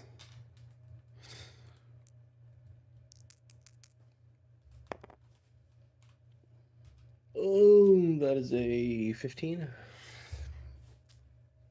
Well, they're all kind of discussing back and forth the various. You kind of flip through the rule book and like the actual official Strixhaven, like these are the rules that the season is played by. Using something like message or laser eyes to signal players on the field, not cheating, expected, part of the game. Giving one team an unfair advantage because of the layout of the pitch, definitely cheating if true. Yeah, so we got to get to the bottom of it. Yeah, Genevieve needs to go to a 12-hour stakeout. Because Just do it on Hugo's my got to make sure the own. concession stand's ready. I got to make sure the cheerleaders are all good, and those two have to actually go play. Look, It's your time to shine, Genevieve. that's a long time. You I got don't have Roswell that to much. keep you company. I don't have 12 hours. Actually, no, wait. You solved my problem. Thank you. Genevieve isn't very perceptive. Her passive perception is 10. But Boswick's is not. It's like 16. Okay. So that actually solves my problem. I was trying to think of a way to get somebody else in with a better perception score. But is Boswick's better than yours? Oh, much better. I'm trying to find Okay, it. then. Yeah, no. He is proficient in perception. Now you can't. If you're looking His through passive Boswick's, is you can't 14. use your eyes and Boswick's eyes simultaneously. Is my recollection of. I don't of think I Fine- can use his eyes, but like he can communicate with me basically like Oh, this isn't a find familiar situation. no. This is an artificers are dumb situation. yeah, Yeah. so Yeah. no, he is his own creature Mhm. and he can communicate with me through like squeaks and boops.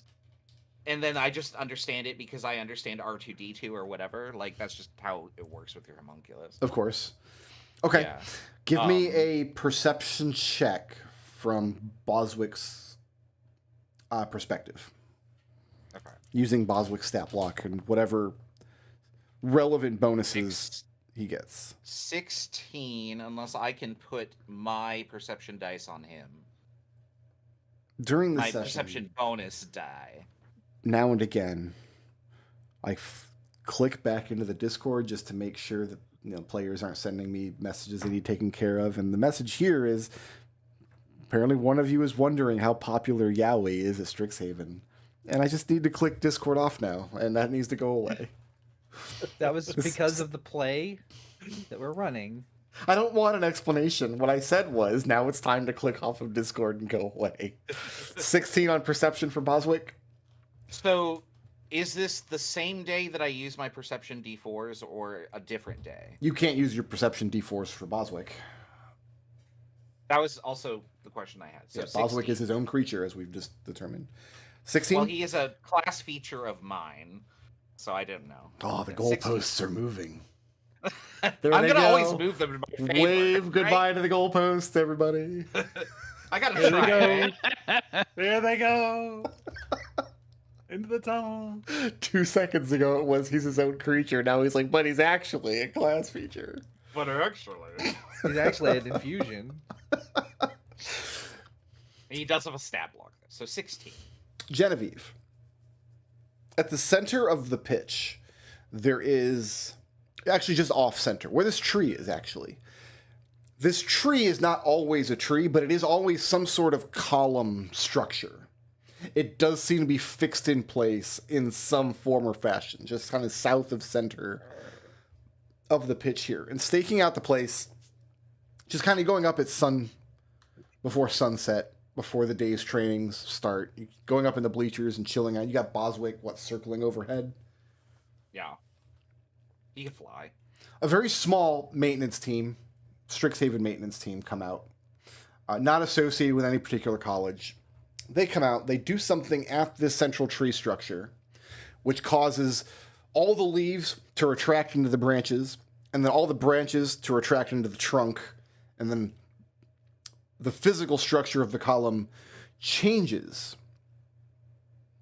And then once it's complete, the transformation's complete, one of them does a thing you can't really see from his distance. They do something, some sort of somatic motion that creates an opening at the base of the structure, like a manhole cover kind of thing, that slides aside. And one by one, the maintenance team, there's 4 guys, they climb down. When you hang out, maybe 30, 40 minutes later, all of that happens in reverse. The guys climb out, they've each got clipboards, they do a little somatic thing, manhole thing slides back into place, they do a second little somatic gesture, and the bark, the branches, the leaves come back out of the tree, and then they walk off the field. This happens about an hour before the first training of the day. Genevieve curses and goes, "This is why I needed Alister here." Because she could be invisible going across the field and going down that pit while they're in there. How many days do you stake it out? How many times do you want to watch this process? She's going to wait for at least 2. Okay. So if this happens the second day at the same time, Roll me. She will establish a pattern. I mean, if you tell Alister what you're gonna do beforehand, he can hit you with invisibility. Roll me 2 Well, d10s. I have to establish a pattern first. Actually, you roll me 2 d5s, but you don't have a d5. So roll me 2 do you d10s want and me we'll to pretend roll? your d10s are d5s. Okay, yeah. 8, 6. So I guess 4, 3. Okay. The first day...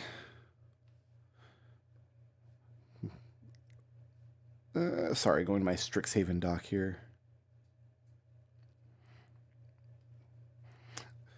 So watching the same thing happen on 2 days. There's a Quandrix training and there's a Silver Quill training on back-to-back days. Seems to be the same procedure. The 4 guys come out. They've got clipboards. It's, 3 of the guys are the same. One of them's different. They go through the whole procedure. They retract the tree. They open the manhole. They go down. They work on whatever they work on for 30, 40 minutes. Then they reappear. Put everything back to normal. Then head out. Give me an insight check, please. Before you make your report to your friends so they decide what they want to do about this information. I think that's 16. 16? Insight. I could boost it. Might as well. If you want. Why not? 20. The immediate thought that comes to your head, and you're not sure how useful it will be, but the immediate thought is you wonder if this procedure changes on Prismari days. Yeah, I was thinking that too. And then you can take that information back to your companions in the dorm. She's going to approach Alister first. Yeah. Because Alister can make people invisible, and she's going to say, I'm going to need you there at this time to make me invisible, and basically hang out in the stands for 30 minutes. I'm going to go down there and just listen. Now, Okay. Alister, you already have to wake up well before sunrise every day because that's when Rubina insists on meeting for your new Actors Guild. That's fine. She's already got you waking up at 4:30 a.m. Then yeah, he'll walk over at the appropriate time and practice some Well, actually, no. He's gonna be stealthy when he does it, and then invis Genevieve and stay back. Is anybody else going to get in on this nonsense, or are we going to let Alister and Genevieve take She it? tells everybody about it. Yeah, so everybody knows. Don't know that I could do anything to contribute to it. Okay. No, they got it. Okay. Yeah. Genevieve. Going back to the pitch on the morning of a Prismari training. And you watch the guys come out. And it seems to be like there's a group of these maintenance guys, maybe 6 or 8 in total. And on any given day, 4 of them come out to do what they need to do. Everything looks like it's going to go down exactly the same. They've got their clipboards. They go out to the tree. The branches retract. They transform it into a column. They roll the manhole aside.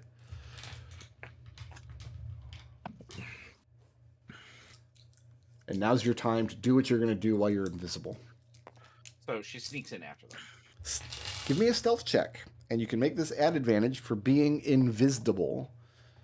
Okay, I don't have disadvantage because I have a medium armor mastery. Hooray!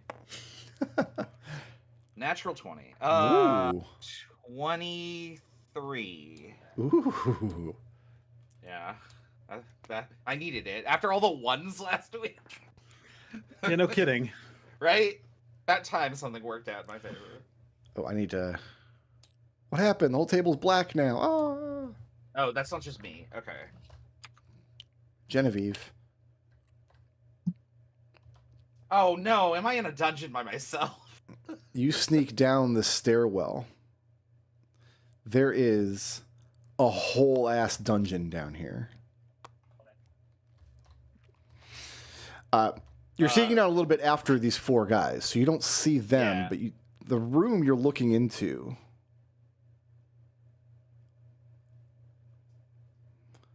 is very well lit, because whatever magical power source they use to transform the pitch during games looks to be either generated or contained in this room.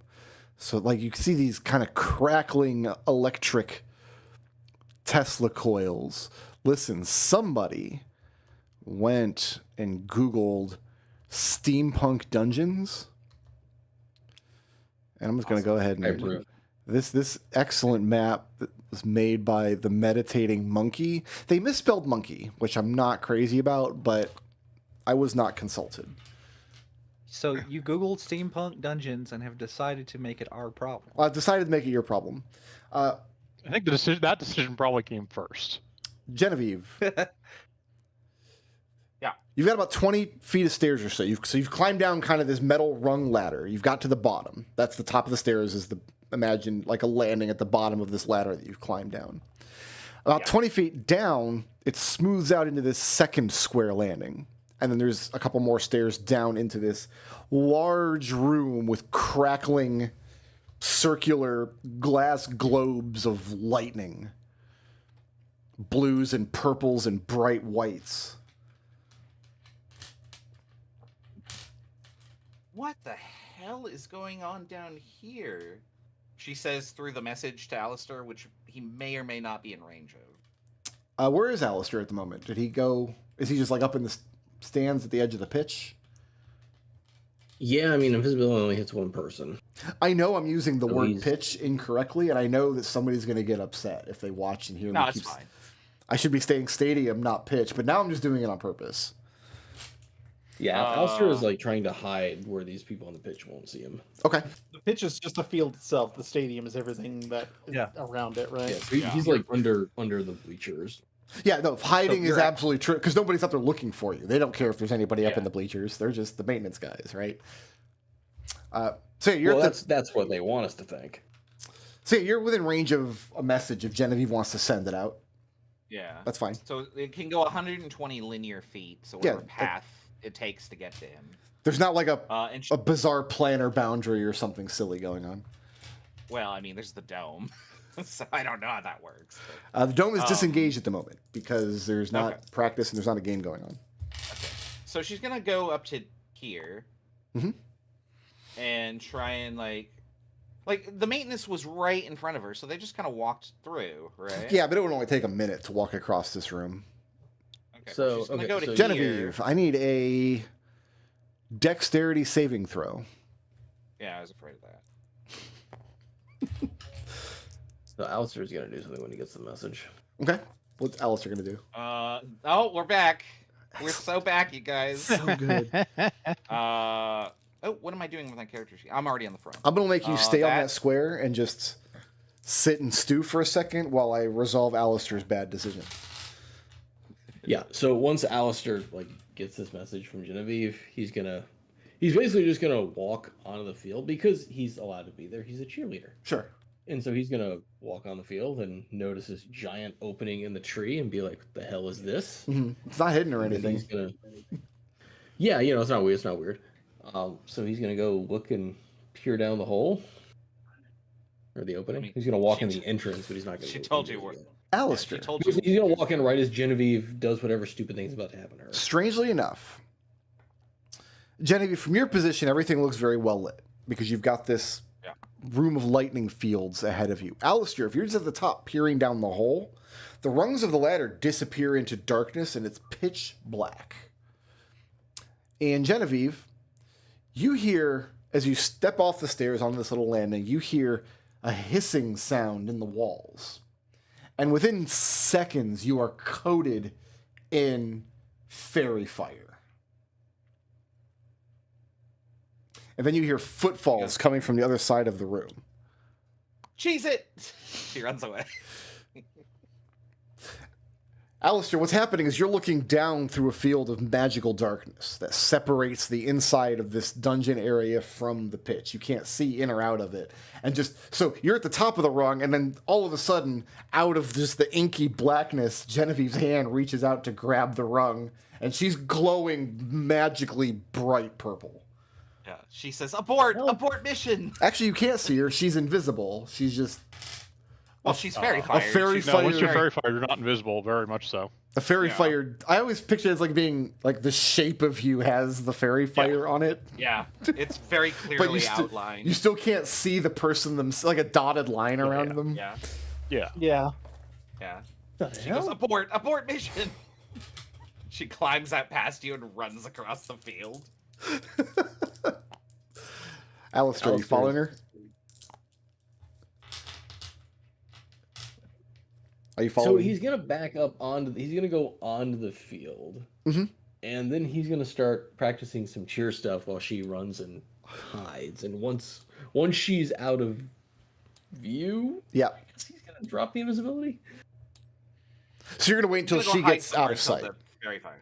She's Yeah, gonna hide somewhere until the fairy fire goes away. Probably off sight of the. Yeah, She's so gonna walk Alister, around campus with fairy fire, I guess. Got it. Okay. yeah, so Alister's on the field practicing cheer stuff for the oncoming game, So let me delete this. waiting to see who peeks out of this hole in the ground. Yeah, one of the maintenance guys, after a minute, climbs up out and looks around and sees Alister there with pom poms and a little skirt. I'm picturing. Yeah, oh totally, yeah. Looks up, says, I didn't realize there was a cheer squad practice. Where's your squad? I'm getting warmed up. There's a game today, right?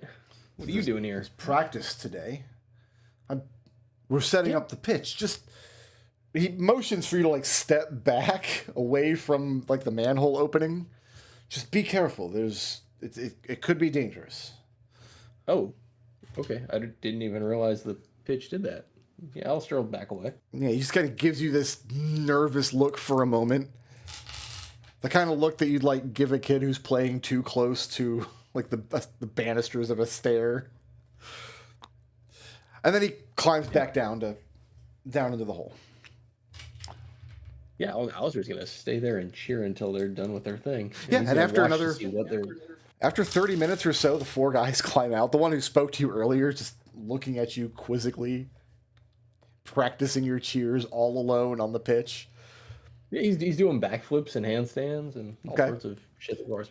But specifically, Alister is watching to see what the somatic signs that you guys make, so we can try and reproduce them. Give me an intelligence arcana check.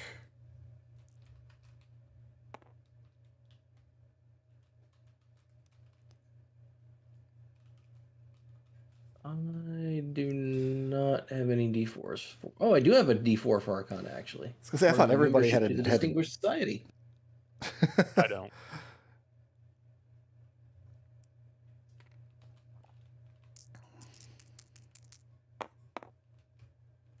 Oh, come on, Raz.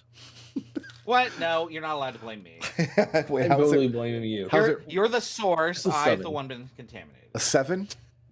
Yeah, because I rolled a 1. Thanks, Raz. Well, re-roll it. You blips. You do have blips. Yeah, I don't know. Not using them? Okay. No, Oh, one right, of them, it's Chris. Never they- uses exactly. flips to reroll his bad rolls. they turn, like, Despite how much he complains. the lead maintenance Sorry. guy who was speaking to you was doing the somatic components, but is like doing it with his back turned to you. You get the sense he's not specifically trying to hide it from you. It's just you don't have a good eye line, and you just can't see what he does with his hands.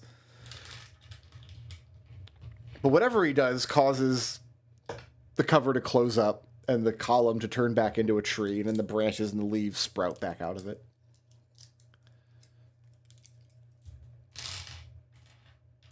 And the maintenance guys they're about to take their leave. Yeah, Alister will wait. It's going to ask them if they're going to show up for the game later. There's not a game, it's practice. Well, yeah, don't you want to show up and support your home team? They just work here, man.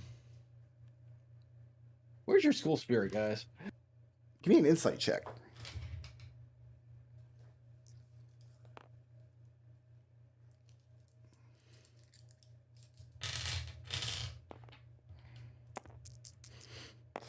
Where's their school spirit? Everybody I know who's a teacher hates their school. Yeah, That's a no damn license. insight. How'd you do? 19. 19. Yeah, these guys seem very just dispassionate about aiding one team over another. Like, this, they're not going to come watch the game. Like, this is just their job. Which does strike you as strange if these are the guys who are trying to give one team an unfair advantage. If these guys have purposely done something to hinder Prismari, you would expect them to lie to you about it. Like, act dispassionate, but they're not. They actually are dispassionate. Whatever's going on, it's not these guys' fault. We need to keep watching the pitch then, especially before the actual game. Or there's something going on that's just down there already in place. So you've got about a week No, before the idea. first actual game of the season. So, Raz, have Boswick or whatever continue watching, but try and figure out what the hand signals are. So how long does Fairy Fire last on Genevieve? For the rest of her life, it's- I assume. Yeah, forever. I She, think just last a minute. she lives with it for all the rest of the time. No, by the time Yeah. she gets off of the out into the stadium, it's I think it only lasts a minute total. Oh, is it only? I thought it was an hour. Well, if it's only a minute, I wouldn't have run like crazy. She's gonna resume her staking out, but she is gonna like go down there now that she knows where the trap is. Well, let me take one step back and ask this. Now that the goal is to try to learn the somatic components to open the maintenance hatch, we'll throw that back out to the full party so everybody can bring their ideas together now. Yeah, It doesn't have to be could Genevieve and in- Alister alone. Genevieve Based could be on- invisible again and standing there, but so could anybody. Based on what you said to me about how they reacted, it sounds to me like it's someone else who's telling them to do this. That's Well- what I would think, or someone else is doing it before the actual game. Today was just a practice session, so there's no reason for anyone to screw the field. But they Well, have been. what The it was doing Prismari that, practice but- has been harsh the whole time. Yeah. Yeah. Well, that says to me that it's something that was set in place before, and is just running by itself, possibly. There could be something down there responsible for like it's a toggle, or like there's a creature and like they don't feed it before Prismari games, or I don't know. Well, so we have to get the hand signs first. So how are we gonna do that? You just want to be invisible and just stand there and watch? I mean, I could try that, but Geppa and I can do what Alister did and just be on the pitch. Yeah. And- Yeah, you because got we have an excuse to be there. We're practicing. Let's try doing all of those. If they shoo you away, I'll just be standing there invisible, and maybe then they won't see me. So yeah, I guess next time Alister will be there cheering and talking to the two players that are trying to practice because practice has been so harsh. And I mean, this is an audience, and this is an audience participation sport, so like I don't think it would be that suspicious for us to coordinate with somebody who's on the field, like running distraction on the side. Mm-hmm. Yeah, no, This is probably already we already know that's not against the rules. Yeah. Also, it is. It would be trivially easy to just sneak out onto the field at any time during the night. Like you have pretty much unfettered access to it. They don't lock it down in any way. You don't have to sneak around to get on or off of it. Mhm. So we're going to cast invisibility when the maintenance men are here, and somebody is going to steal the somatic gestures. Yes. Who's going to be the watcher, so to speak? Who's down there? Who's invisible? Who's doing the watching? Well, I think we're all going to be down there because Geppa and Leo are going to be practicing, and then I Alister's can't going to be wait down there doing his thing. So I guess I'm the spotter. Wait, can you make Boswick invisible? I can make anyone invisible, but only one person. if Boswick is a creature, where are those goalposts at the moment?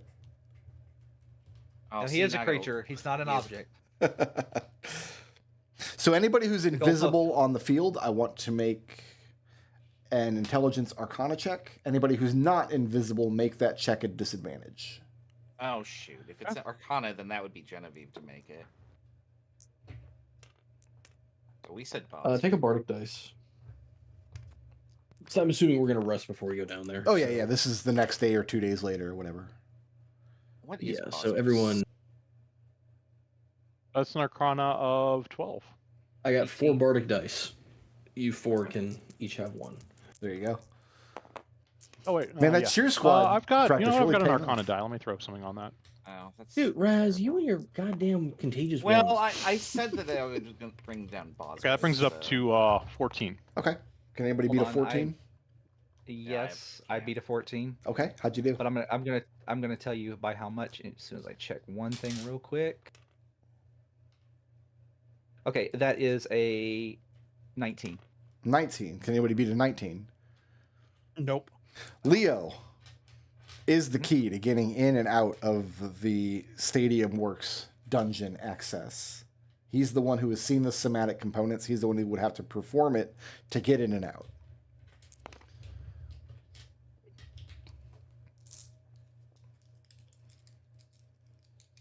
What's next? All right.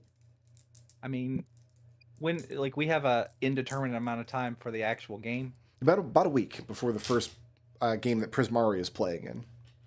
We should go Yeah, I down need a there at long night. rest before we go down there. Yeah, we should So- go down there at night the next day then. So the big question is like,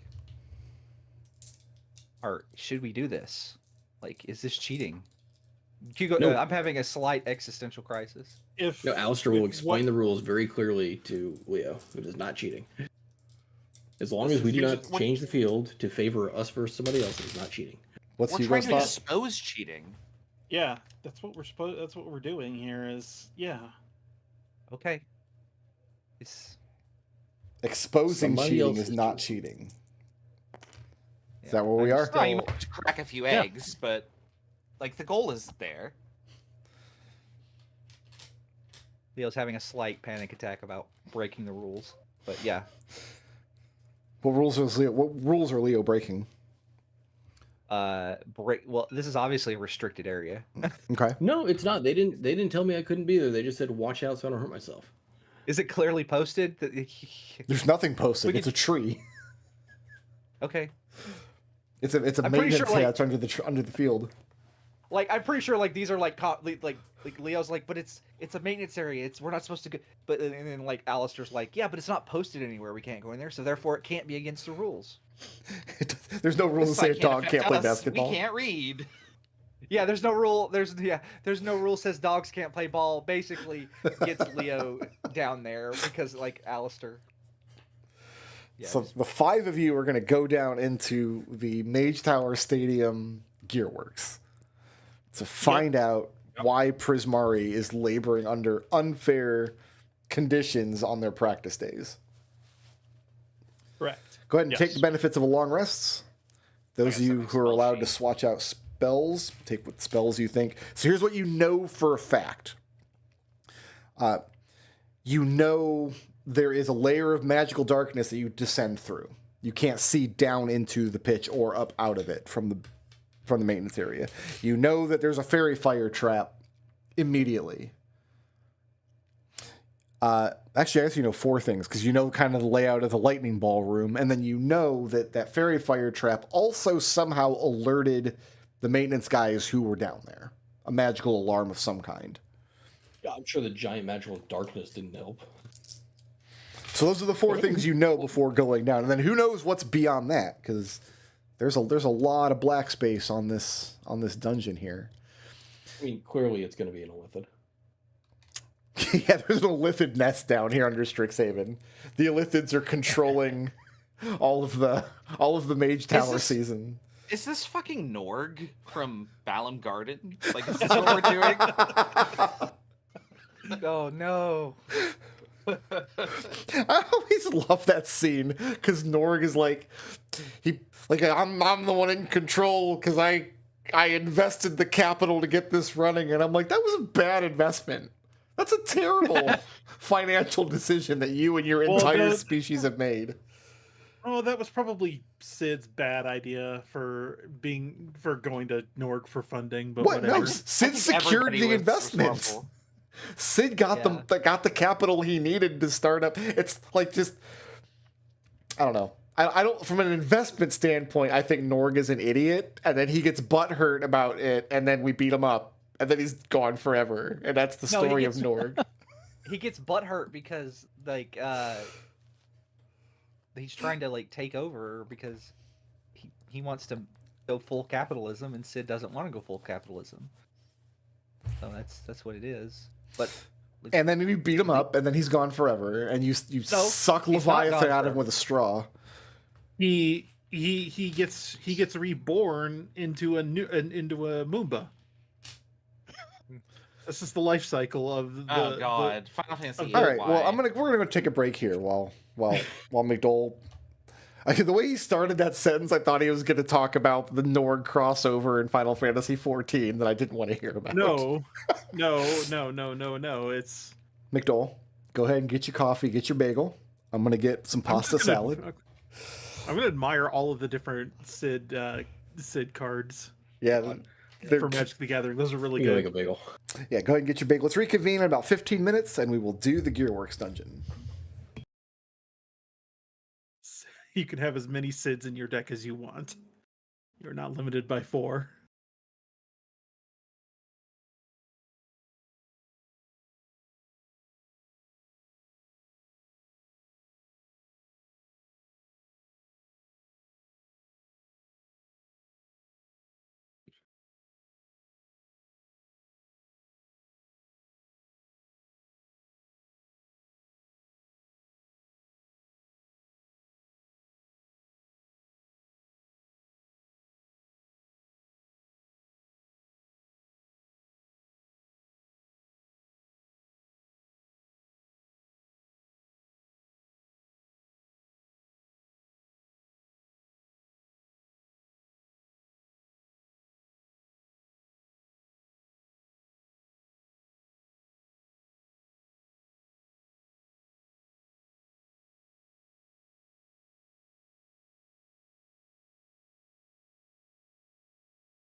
Ooh.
been on a huge pasta salad kick for a few weeks now. Make a giant bowl. It takes days to eat it. Then I immediately make another giant bowl. I'm not sure if I'm ever going to get it out of my system. Not sure if I want to. Pasta salad's good. Yeah. So here's what happened, right? Usually I make pasta salad. Usually I just buy the bottle of the zesty Italian dressing. And I just squirt the whole bottle in the bowl and mix everything up. And it's great. It's fine. Right. Didn't have any last week. My wife forgot to buy it at the store. She's like, I'll just make some dressing. She makes something. I don't know what she put in it. Neither does she. It was a balsamic vinegar base, but I have no idea what else she put in it. And it made the best pasta salad of my life. Ah. And it made me sad because I asked her, I'm like, you have no idea what you did you? She said, no, I have no idea what I did. No idea. Not at all. So this week, I'm like, all right, I'm going to make some more pasta salad. She's like, oh, I'll make you some more of that dressing. I'm like, it's not going to be the same. She's like, it'll be exactly the same. You won't even tell the difference. I'm here to tell you. I tell the difference. It's not the same. She didn't get there again. So it's like I've experienced the heights of pasta salad. Now I can never get back to that peak. Like it's like that one. There was one thing that you had that was it's like where it's the most delicious thing you've ever eaten, and everything just feels like eating ash afterward. I've done that to a couple players over the years in Flumph. You've done that. You've done that to a couple of players. Maybe I have some trauma that I need to work through. Perhaps. Maybe this is how I work through it.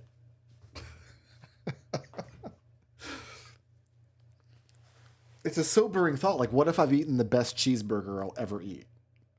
What if I don't have the best cheeseburger of my life to look forward to anymore? These are the thoughts you have in your 40s.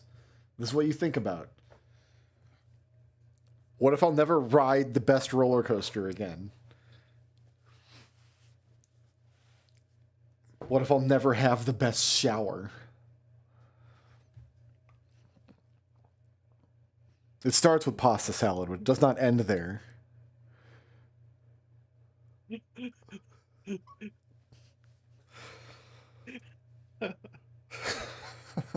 I'm glad that my midlife crisis amuses you.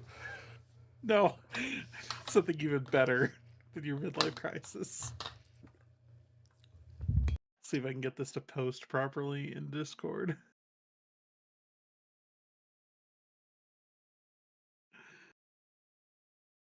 Yes, okay.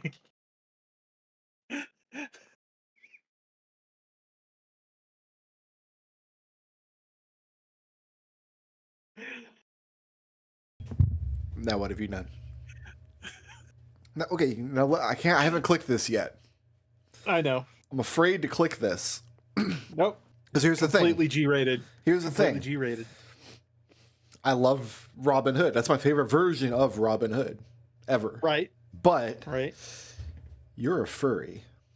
I am. So there's a part of my brain that's like, what has he done to Robin Hood? Do I need to Listen. play this with Don't ask sound? questions you don't want to know the answer to, Brickroad. That's all I'm saying. I've had furry friends since high school. Like, Right. I had friends back. They were like first generation furries. Okay, they were like Yeah. the hardcore first generation furries. Yeah.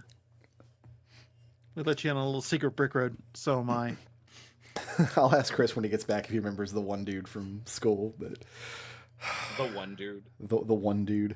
Raz, did you click that? Did you click that video? I did, and it was everything I hoped and wanted for. Yes. Yeah. Thank you. Do I That's sound the- like I'm in a wind tunnel because I have a fan pointing at me now because it is so hot here today? I hate this. I hate this. I don't.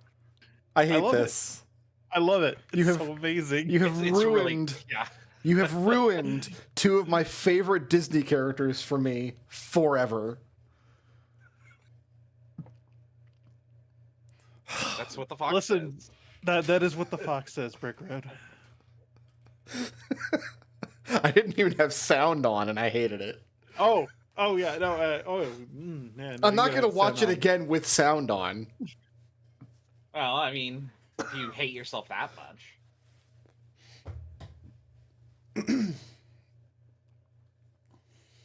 But do I sound like I'm in a wind tunnel when I speak? No, not at all. No. Okay. Cool. You sound like you're I in don't a know beard tunnel. that I can't do much about. Right. Yeah. No, I don't know how my noise gate interacts with this fan. Not at all, near as I can tell. Yeah. I mean, that's good. That's good news for me. So okay, Otherwise, I'd have to dig in. I don't know how to fix it. this is a true story. I swear to God, this happened. This is a high school story. In high school, I wrote. It was like a short story or something. It was but it was kind of like spiritually based on, like Robin Hood kind of characters, right? So anthropomorphic. Right. I think an anthropomorphic fox might have been the lead character. I don't remember now, but Oh, it was good. it was a Suikoden story. I had just played Suikoden for the first time. Something in what 9th, 10th grade maybe. Super early PlayStation years. So it was like the story was about like these like fun woodland critters, like rising up and throwing off their human oppressors or something. At the time, I didn't know what furries even were. Right? It was a thing, but it wasn't a thing like in my orbit yet. We had a friend in high school. Chris might remember him. His name was Joe. Joe was a cool guy. He was fine. He was a little loopy, but he would have fit like he'd fit right in at like this table, right? And so Joe was like reading over my story, and he's like, "Dude, like I should like draw some of these characters. Can you like describe like?" And so some of the characters, I'm like, "Oh yeah, this person's like a fox, and this person's like a lizard and whatever." So he drew one of my characters. I think she was a squirrel or like a stoat or something with the biggest titties, like enormous Goodyear blimp, like Bahonko Donkas? the Bahonka Donkas, like the Bajonga Donkas, even. Oh, you broke out the J. Wow. And I'm like, I didn't describe her like that. I made her way better. I can stick liberty. Joe was in the anime club, and yeah, he was. He was cool. He was all right. We hung out with Joe for a bit. Haven't seen him since graduation, but I hope he's out there somewhere doing fine. That's happened to me a couple times over the years. Like I was like some creative project, and like, oh yeah, I'll do some artwork for your thing, and then the artwork comes back, and it's just like, oh, there's the titties. There they are. Listen, I'm not going to begrudge a man his desire for titties. No, I won't either. You know, especially considering the artwork. Like he drew it for free, like on his own, like as just a thing. But You know, I'm just going to put this Robin Hood video in the regular Discord yeah, just go channel ahead and, everybody. Just go ahead and infect everybody with it. Just inflict. Yeah, that it. doesn't seem like something that should be limited to us. Yeah. So those of you Misery in the loves company. Sometimes what happens is people like we have the secret Flumph party chat where you guys post stuff, and then sometimes you'll like it seeps out into the general, and there's somebody in the general who doesn't watch the Flumph videos. They're like, "What the hell? What's going on? Where did that come from?" I love it when the music gets. I love it when the music cuts out. That's the best part. Speaking of furries, there's one out there having a time. Ugh. Do we have Treble back? I'm here. Because Treble will appreciate that Joe's favorite video game on Earth was Breath of Fire 2. Like, without question. This anime furry guy that I'm telling high school stories about. That's not a surprise somehow. No. Yeah, I can't think of a. Is there another JRPG series that has more petting zoo people than Breath of Fire? No, I don't think so. Petting zoo people? There's no way that there isn't something worse, but like it's shitty modern shovelware adjacent kind of stuff. Well, I'm thinking like Neptunia kind of level. Oh, okay. Well, it's like the gacha game companies are like, we need to bait furries. So they make all There's their got to be furries hot. something at that level. I must have like Dislight. at the Talking time. about shit like Dislight. I must have been reading Brian Jacques for the first time, like the Redwall books. I must have been reading those for the first time around then. Because, like, just the idea of... And then, like, later, much later in life, you get, like, stuff like Mouse Guard, the comics. Just, like, the idea of, like, furry, like, forest critters, like, wearing plate armor and wielding pikes. Like, just... Oh, that is an aesthetic that I dig. No, Yeah. I get that. They It's not- finally it's not made like that a Magic exactly set, furry, and but it's like everyone furry literally adjacent. loved it. Literally everyone loved that one. Yeah. I mean, if you've played the board game Root, like that's exactly what that is, and the art is fantastic. It's the only thing I like about. Oh the game. yeah. Yeah, Root Root, has really fun art. I like Root is Root. gorgeous. Root's I art is hate really playing fun. You hate I playing. hate playing the game. I hate it That so makes much. sense. Yeah. Well, what you could do instead is just watch the incredibly excellent like Redwall TV series. It's like super good. Have never watched that, no. It's good. But no matter how much of the Redwall TV series you have, I guarantee you a character's not going to walk on screen with the giant bajongadonks. That was improvised by my friend who was the head of anime club at our high school. Right. I was not in Virtual anime anime club club. myself. Even in those days, I had my self-respect. So this for the time frame, I bet you if you asked him if Anime Club had any rules, he would say first rule of Anime Club is you don't talk about Anime Club. It's There's a possible he would nod- have said the first rule of anime club is giant bajongadonks. Treble, this is where you reveal that you are, in fact, about 5 years younger than me. Yeah. That's way too off for the reference of the time frame. Yeah, for me.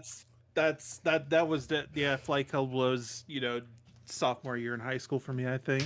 I was gonna say when graduated was by then. Fight Club? 2000? Freshman-ish year of college, maybe sophomore for me. I'm older than all you fuckers. I just turned 45 yesterday. Oh, I'm sorry. 1999. Happy belated birthday, Destil.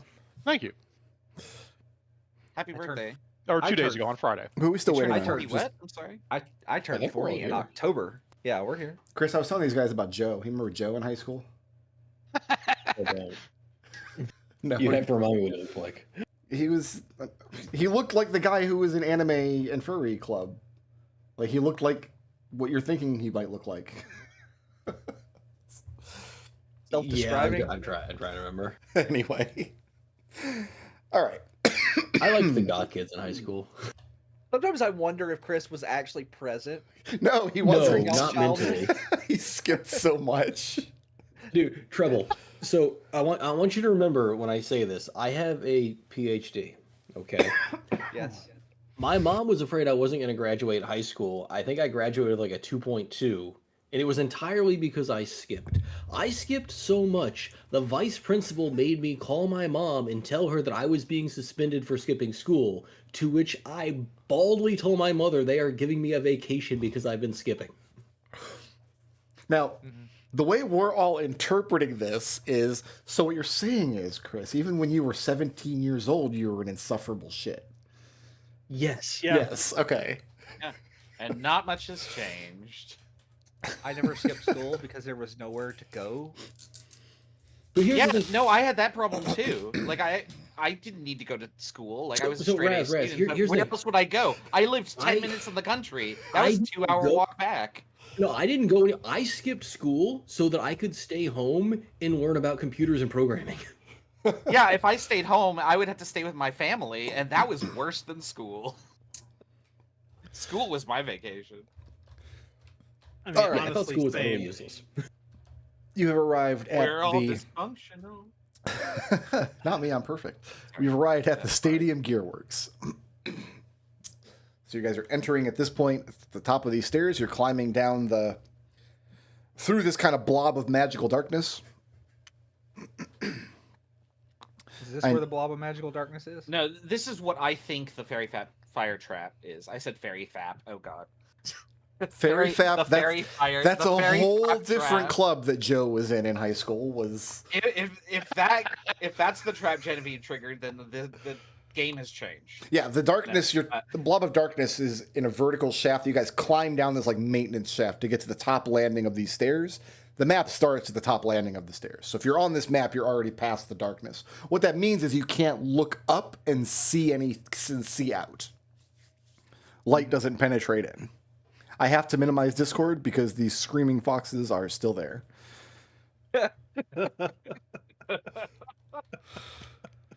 They will never leave us. I'm so happy.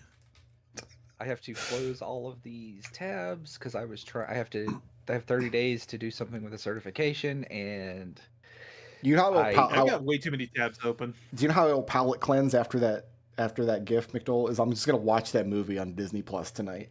I'm just gonna put it do up. it. Do it, Cal. Classic, love it. do do do do do do do do do.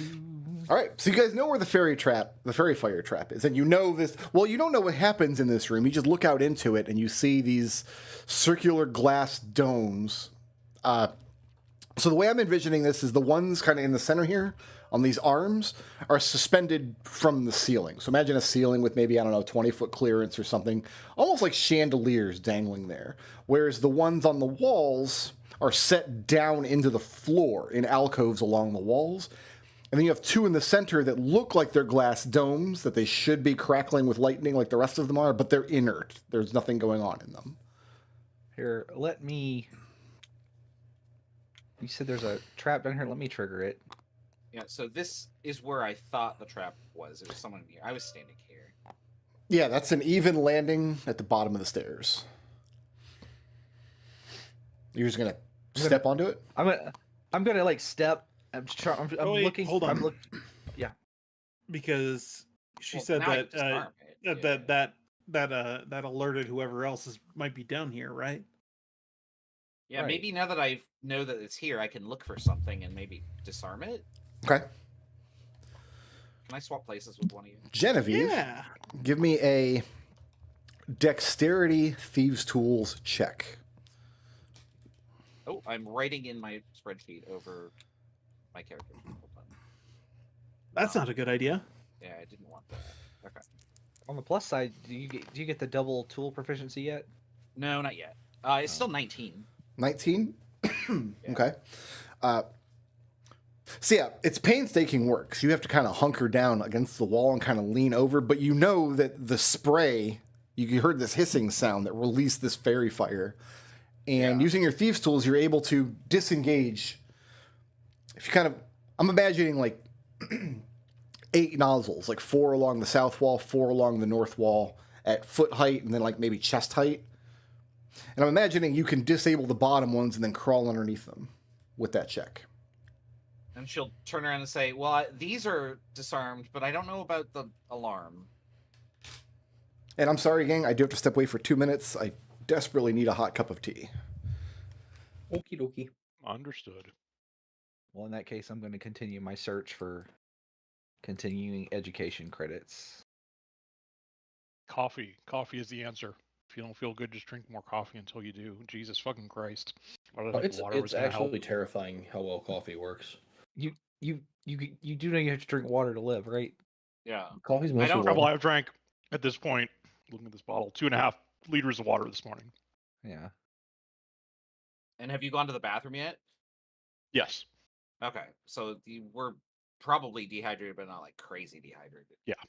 No, I I've just had didn't drink days this where I water drink yesterday. like 4 liters of water, and then finally then I'll pee, and I'm like, wow, what the hell? Yeah, look, my wife isn't home. Yesterday I just kind of vegged out and did nothing, which was amazing and also apparently terrible for me. I just talk all the time, so like that's the thing that like I lose all my water through respiration and lecture. Well, maybe don't spit when you talk and you won't be so dehydrated. I Oh, really I'm sorry. It's a biological process. I really need to actually let my wife give me a voice lesson on how to use my voice and not make it tired, because at the end of the day, when I run D&D, I definitely have my voice is tired. And I know she You has have like to talk in your actual diaphragm. physical skill that she got from her master's degree in vocal performance to prevent that from happening. Part of it, you have to use your diaphragm. Yeah, I guess that's it. Whatever that means. So when people tell you use your inside voice, projecting is you are not using your inside voice.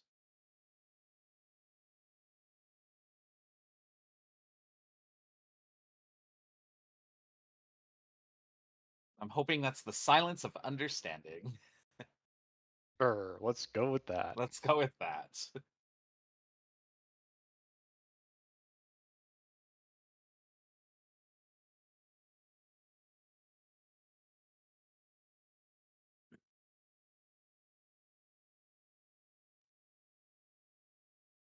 You guys excited? Hurricane season starts in like 3 weeks. What's a hurricane? That's not true. We get them over here very rarely. Not on this side of the mountains, I don't. Oh, We that's get fair. tornadoes every so often here in Utah. Not on this side of the mountains, I don't. The right. day that a hurricane hits Arizona, that's going to be an interesting day. No earthquakes here either. I think I actually found drought. I mean, aside from drought, I'm pretty much set. You Yeah, have drought you is have pretty snakes bad, and though. scorpions. That's just Yeah. And normal. tarantulas. That's not. There's not like we don't have like a scorpion season. That's just all year. Sorry about that, guys. Yeah, I was that's trying to worse. power through it, but became apparent that I was going to need tea if I'm going to Yes. finish running the session. No, we're just talking about that. Like, you need to be hydrated to talk. That's not hydrate. I think there was a sick child at our Saturday game last night.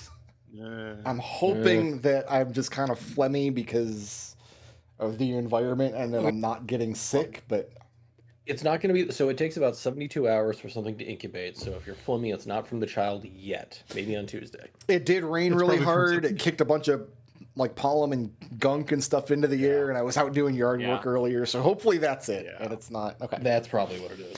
Sorry about that. You had just disabled the fairy fire trap. You can either kind of crawl under the bottom nozzles where you've disabled them, or you can make a second roll to try to disable the top ones as well. I mean, I might as well try, right? Well, if you try and fail, you might inadvertently set off the trap.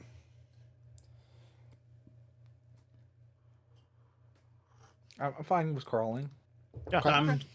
I can crawl. I mean, Do we have to flip our token over there? we're not Metroid here. I mean, you Maybe can't. an awful roll. Engage crawl boots. Did you guys bring a helper buddy with you? Did you bring Kenny? Did we get a have stat a- block for Ellen yet? No, I was supposed to do that this week, and instead I did nothing.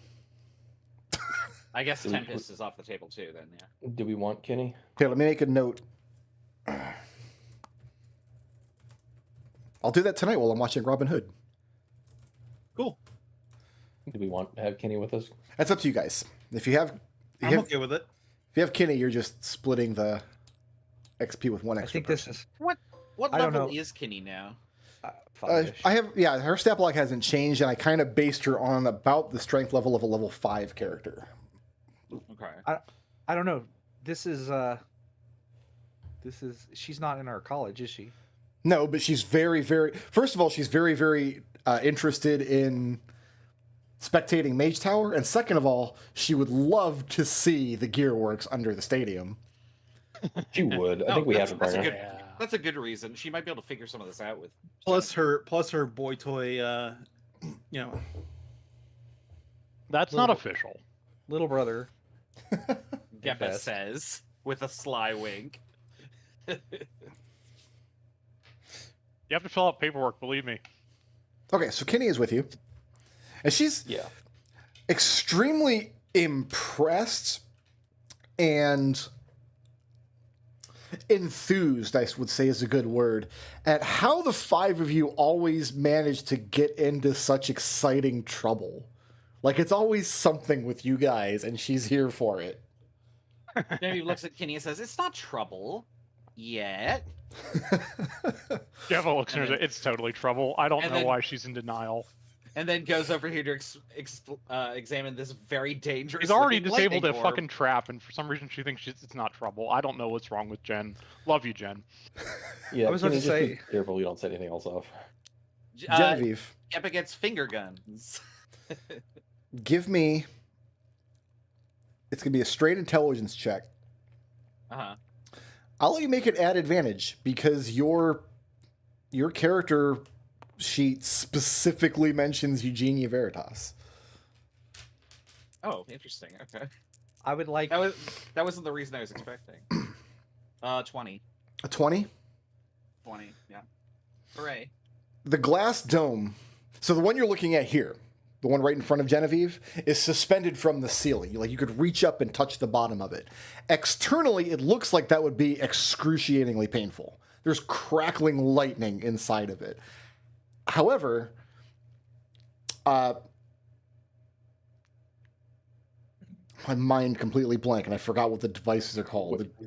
Is there a bloodless clone in each one of these? There is, It's it's the little gross. globes that you touch, and then the little plasma ball or globe or whatever. The plasma globe. It's not a Tesla coil, is it? No, a No. Tesla coil is No. something different. No, but It's no, a yeah, plasma you could put your hand on it and it would feel warm to the touch, but you would not. It would direct the energy inside the dome to your hand. Yeah, it's It's plasma. this Plasma thing, ball. right?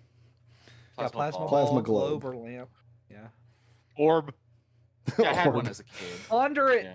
Orb. Genevieve touches it and ponders it. Okay, you ponder it, and yeah, it's warm to the touch, and when you do, the whole globe dims as the crackling energy redirects into one single conduit towards your hand rather than just kind of dancing along the outside of the globe.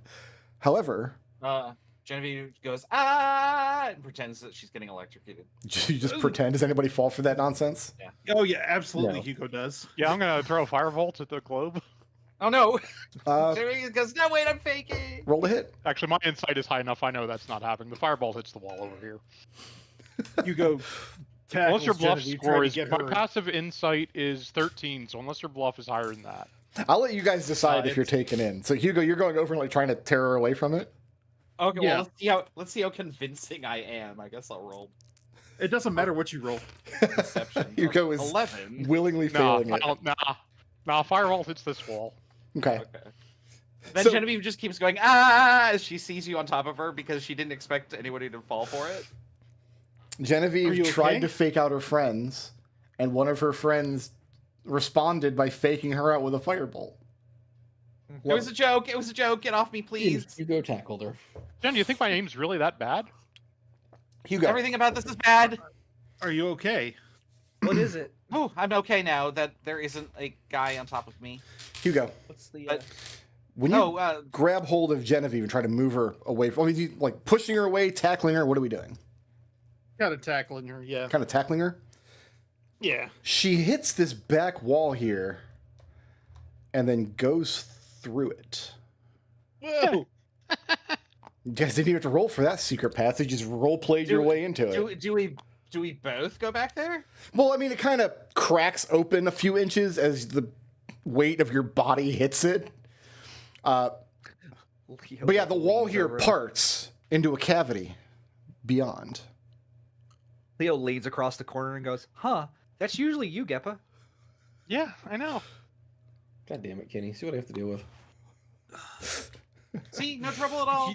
Hugo helps up. Genevieve up, and he's looking through this passageway now. Okay, so Hey, you're gonna go push team. it the What's in rest of the way open. Yeah. So, what is the? What are the what's with the globes? It conducts energy, but I don't really know how. If you touch it, it's harmless. Yeah, you guys can Any stand idea- underneath any the globe idea? and reach up with your hands and feel the bottom of it. I was wondering if we had more information. Looking into this room, there's some kind of illuminating mist in the room. There's not like a weird smell or an odor or anything like that. It's not filled with gas that's going to hurt you. But in the back of the room, you see these large kind of round bean-shaped structures. These are functionally, these are big gas bladders. Like made of leather or hide or some kind of material, laying in the ground and strapped down with ropes. But there's some kind of gas inside of them, and they are all filled. Gas or liquid inside of there, and they're filled up and bloated. What activity in the pitch above would involve a gas inflating? None that you know of. Unless you can think of a magic spell that would require it as a component. Maybe elevating things up and down? Possibly. But Genevieve's gonna look around at it. Okay. Yeah, you step in the room, and the kind of, like I said, the floor has this illuminated mist over it, so it's easy to see in here. And as it brushes up against your body, you realize it's cold to the touch, but it's like a refreshing cold, not like a frigid cold. Ravenloft mists. Run, run, run. That's definitely not refreshing. Nothing refreshing about the Yeah. Ravenloft mists. Genevieve disappears into the mist. No. Alister and Kenny are looking at some of the things outside, trying to figure out what's going on. So in the center of the room where Geppa is standing, there's one of these glass domes, but it's coming up out of the floor, and there's no crackling energy inside of it. And then looking on the north and south walls, you see 4 more of these domes. These ones are also kind of coming up out of the floor, but those ones are all active. Kenny is going to try and figure out what they are, where the electricity is coming from. I'll let Alister, Kinney, and Geppa all make an Arcana check if they're checking out the globes. Yeah, I was going to check out the one that wasn't glowing. Yeah. That's an Arcana 16. Okay. Where's Red with his electrical engineering degree? So Kenny has an Arcana of I don't know what the hell her proficiency score would be. +3. Kenny has 25. Alister has a 20. Bunch of nerds over here. Alister and Kinney, the two of you, are checking out one of these globes, like up to the north, and it's just like Genevieve said. If you put your hand near it or even touch the glass, the energy inside redirects, the conduit of it redirects towards your hand. It feels kind of warm to the touch, but it doesn't hurt, doesn't electrocute you. Geppa, you're looking at a globe that doesn't have any energy inside of it. Yeah. However, part of the globe you see has been cracked. And you realize that while there's glass protecting you from the energy inside, if the glass were to break or be breached, the energy that released could be very destructive indeed. And Alister, what you figure out is that while the source of the lightning might be magical, like whatever's generating it might be, the lightning itself is not. It's natural crackling electricity. So Geppa, what if those two in the center just happen to control stuff for Prismari, and because they're broken, that's why weird stuff is going on? I pull apart the glass starting at the crack, wide enough for me to get my hand in there. What kind of tool are you going to use? Because if you're using your bare hand, you might cut yourself. Yeah, I might cut myself, it sounds like. Okay, give me a dexterity saving throw. You got it. Sounds like his normal spellcasting situation. Sure. Yeah. Yeah. This time he doesn't get a magical effect. He just gets pain. That's a dex save of 12. 12. Pleased to be enjoying 1 point of slashing damage from the sizable gash you get on your hand. I don't think Geppa actually notices 1 point of slashing damage at this point in his life. But yeah, you managed to pull aside one of the glass shards. You can reach inside, and it's just an empty cavity inside. Where's the energy come from? Looking inside, you can see burnt out and broken filaments in the bottom that connect to something in the floor, but where they go underneath the floor, there's no way to tell. Okay. I would actually, while they were doing that before he noticed Geppa cut himself, Sure. Leo wanted to look around. Do I see any levers, switches, or buttons in evidence anywhere in the room? Where are you looking? Put your marker where you're looking. Basically, I'm just scanning the walls. That's fine. Put your marker where Mostly. you're standing, where you're scanning the walls. Right there? Where I'm standing, right there. Okay. Give me an investigation check. Okay. I kind of want to get one of these little globes now. They're fun. They $20. I mean, that's worth $20. I had one when I was a kid. I was into lava lamps and glitter lamps back in the day. I only ever saw those at the science museums. Those are definitely like just at Spencer's or whatever, right? Yeah. Oh, for sure. How do we do Hot in topic. investigation? I'm insight 10. 10. Looking for levers or any mechanism by which to control or do anything with these orbs? Nothing jumps out at you. Okay. And then I get distracted halfway through because Geppa's hurt himself. He doesn't realize he's hurt himself. What's that condition where you don't feel pain, so every single morning you have to check your whole body to make sure you didn't, like, stab your foot or whatever? Oh, I've heard of this. Not walking around with a broken toe. There was a whole episode about it on House. Of course there is. That's how I learned about it. It's just called CIP. CIPA. Yeah, it's CIPA. Who's next? Yeah, congenital insensitivity to pain. Gross. I'm glad I don't have that. You done in here, Jenny? Genevieve's going to like do the REM sort of trace the pipes thing and try and figure out like what these could be used for? Should I tap on them? There's no pipes, and they're not connected to anything. They're just gas bladders made out of some kind of leather or hide, and they're roped down to the ground. But they're not So connected. it's lighter than air? It seems like it could be. You're not sure because they're roped down to the ground. But it's possible. Well, I don't. She turns to Hugo and says, "Well, I don't want to like pull one of these apart in case it like we need it for the game." But I would recommend not touching anything until we're sure that it might be what's affecting the Prismari configuration, I guess is what we're calling it now. yeah, I wouldn't want to make things worse for our team. And she listens to you and leaves the room. Okay. And out here, Hugo, you just finished giving your little lecture to Genevieve. Like we shouldn't break anything. And out here, Geppa's breaking stuff. Geppa, why did you break things? It was already broken. I was taking a better look at it. Oh, okay. Then that's not as bad. That's not the same thing at all. Is this orb actually like sitting in anything, or is it just kind of sitting in the middle? Like it. There's a Like, is circular this just- recess in the floor that it's built into. Like you couldn't lift it up and roll it out of here. Okay. So basically, there's a broken light bulb in the socket. Something like that. That's a good way of maybe thinking about it. Yeah. All right. Who's got a potato? a 7 foot wide potato. Leo, stop there. Yep. Roll initiative. Oh, goody gumdrops. You guys took a long time to get to the center point of this room. We did. Whoa. Is it lightning me fits? You wish it was lightning Mephits. I just always assume it's lightning Mephits. It's some kind of Mephit. Mephits are the Goombas of everybody- D&D. Everybody roll initiative, nerd. Oh, yeah, I forgot about that. I rolled a 14. 9. I got a 4. Yep. I Dustin got beat me 13. by 1. Sorry, what, you got a 3? I got a 5. So you beat me okay, by yep. 1.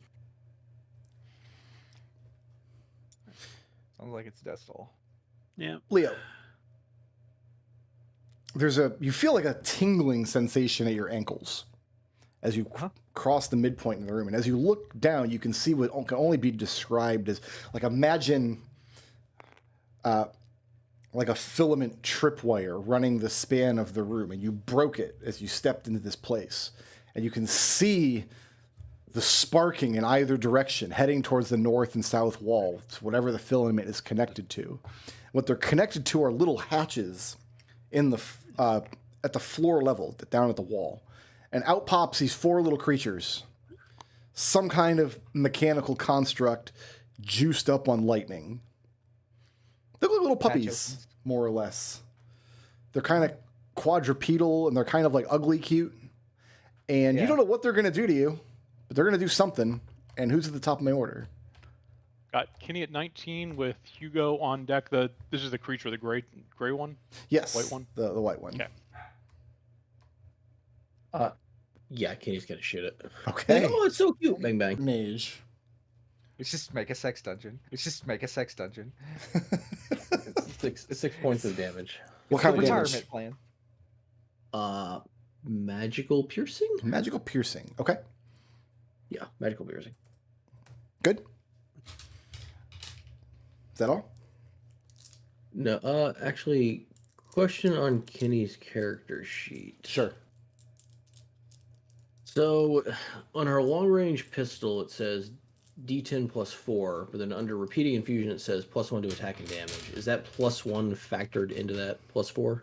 That's a I'm assuming yes, since it's based on dex. big question for such a little guy. I'm sorry, I don't have. I will rectify that and make sure that I properly understand what you're asking. I think it. The +1 to attack and because- damage rolls is already factored into her long pistol and her Okay. ricochet. Like, yeah, that's already in there. That's factored in. Okay. Yeah, then it's 6 magical piercing. Good question though. Her second attack.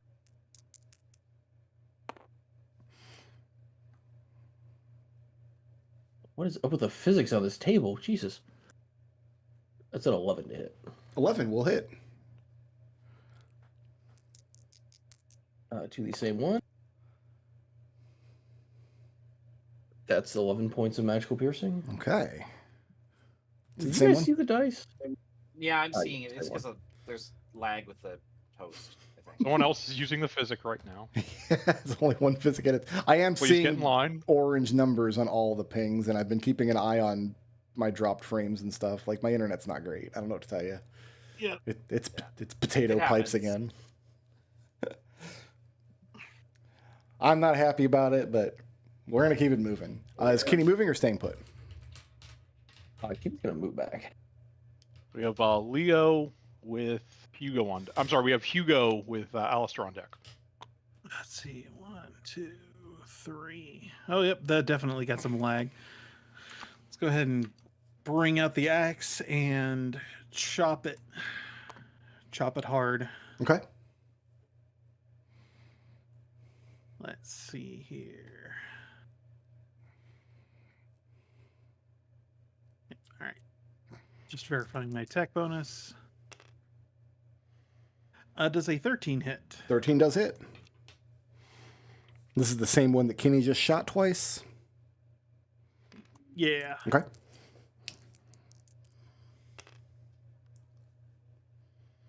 I can reroll 1s and 2s, but I can't reroll 3s. That's 7 slashing damage. And it is bloodied. What does it bleed? Lightning. Well, more like That's this, cool. like this kind of electrically charged powder, like a broken light bulb filament, like the inside of a neon light. What you're saying Right. is filamentium. Yeah, filamentium, right? Yeah, that's Filamentium. Oh my god, I did introduce All right, filamentium, that's gonna didn't end my I? turn. That's a thing. I didn't mean for Yeah, that to be a thing that is you. forever. You did it. Stop using it All your over and fault. over then. I didn't use it. Somebody else just said it. It wasn't a thing until somebody reinforced part it. of your Now it's a thing forever, and it's not my fault. Who's next? No. That's Alister, followed by Lightning Boys. Okay. No god, the lag. Sorry. You're fine. Are you dropping frames? Yes, a few. Ugh. Sorry. Okay. I am range. So Alister is going to cast Bane on the 3 that have not been attacked yet. And you That's can a get DC 14 charisma. You can get they're all in range of one spell. Yes, There it goes. yes, Mr. Robot. 30-foot range. That's why he moved. That looks like way more than 30 feet. Well, 30 feet within you, the caster? Yeah. Is that true? Yeah, Oh, no, that's correct. 3 All right. creatures Yeah, that's of right. your choice that you can see within range. You must make Christmas saving throws. Oh, that's correct. Charisma DC saving 14. throws. I have 2 passes and 1 fail, and you wanted to target the 3 that have not been. Yeah. So the failed one is going to be the one next to the other one by Hugo. Got it. All right. So the 2 on the bottom remained. Very good. And is Alistair moving or staying put? Alister is going to stay put.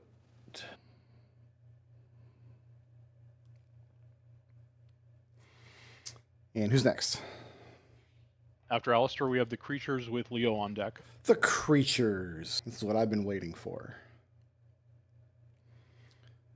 Okay, make sure I do this Oh, no. correctly. What is Boswick's move speed?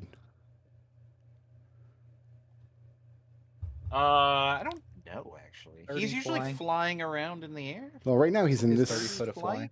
So it's 30 foot of flying. He's right there, yeah. Okay. Okay, we're gonna get lightning bolted. Should have moved. This might get complicated. Hugo, this creature next to you, very Yeah. kind of sluggishly and very carefully steps into the space next to you. Doesn't leave your threat range, but as soon as it leaves that space, it zaps forward instantly. And I need Boswick to make a Constitution saving throw. Okay. DC is 14. Fail. 16 to hit Alister. That hits. Then we're going to give you 7 points of force damage. Ow. And Boswick's movement speed is 30, you said? Yeah. So you are thrown 30 feet forward, which means you impact this lightning spear. Till the end of your next turn, you are incapacitated.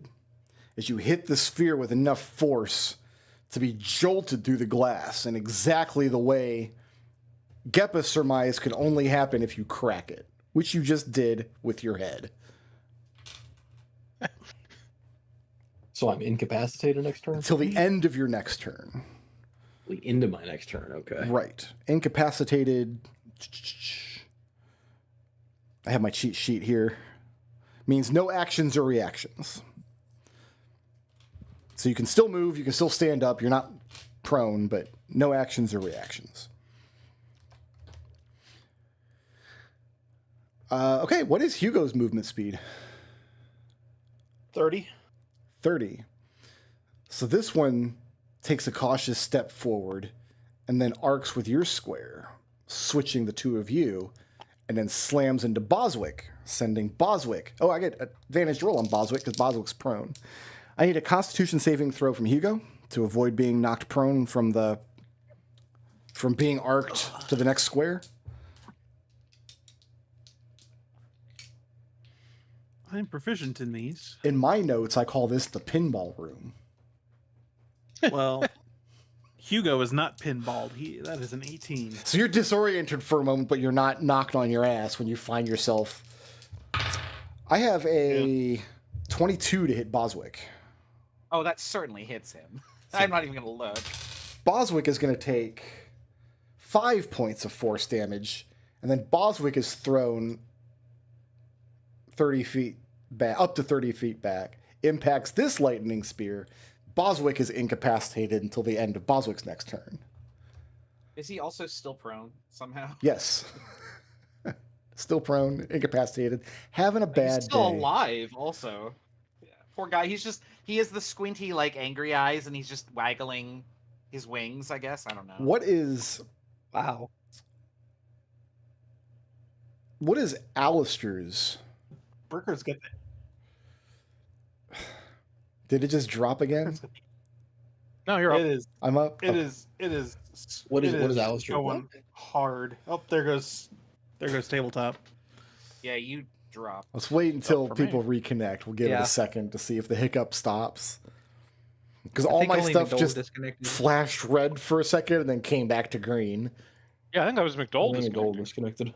Yeah. It's about time for me to Oh, call that and see if the surprised me. Fios people are up on. Yeah. Yeah. And you know what is so depressing about that? Because by law, I don't know if it's federal law or Florida law, but by law, every internet carrier has to offer some kind of dial-up service. So when you call the Fios people and you're like, hey, is Fios in my neighborhood yet? They have to, if they're not, they have to offer me their 56K or whatever the hell. We can pretend like it's Oh, he- 1997 and you're a grandma. Okay. I don't know. 56K modem in '97. I had 28. God, that would have been so nice. Ooh, I just got kicked out again. Yeah. I'll give it a second here. I don't. This is some network topology bullshit because I'm not. Oh, there I went. The most frustrating thing, this happens sometimes, we happened in Archie a few weeks ago, is like I was connected to Discord in a way that I could hear everybody talking to me, but nothing Oh, else no. had internet access. Everything else Oh, was no. down. Discord seems to be fine though. You were roboting for a bit. Yeah. It's so weird. When that happened, they all immediately started making fun of me. Like, oh, is that Brickroad asshole finally gone? Jeez. Did you just lose that duplicator you got on the first check? Oh, I did Yeah. lose the duplicator on that run. I was so unhappy. Yeah. I remember that one, and I just got poofed again. Okay. So What I is guess Geppa's my movement speed? Let's. Geppa has a movement of 30. Okay. Can I please get a Constitution saving throw? DC is 14. That's a pass. A pass. As this one steps forward and is Is that zapped. teleport? It is not, because it is connecting, It's just moving very fast. moving extremely fast, moving light speed, basically. I thought of that. It's in the notes. But you're not knocked prone. You're a little disoriented, but otherwise fine. And then this one's baned, which means I move a d4 from its attack roll against Genevieve. Genevieve, Yeah. I have a 7 to hit you. No. So the thing tries to use its momentum to slam into you and misses. And then ...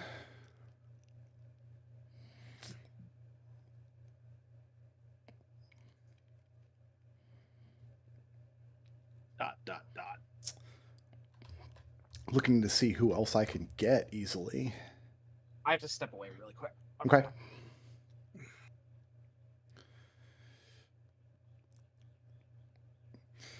Yeah, I guess today is just funky internet day because I'm having issues too. This one has to dash to get here. That's it. That's all 4. All right. After the creatures, we have Leo with Geppa on deck. Okay. Well, nobody is grouped up easy. Nope. So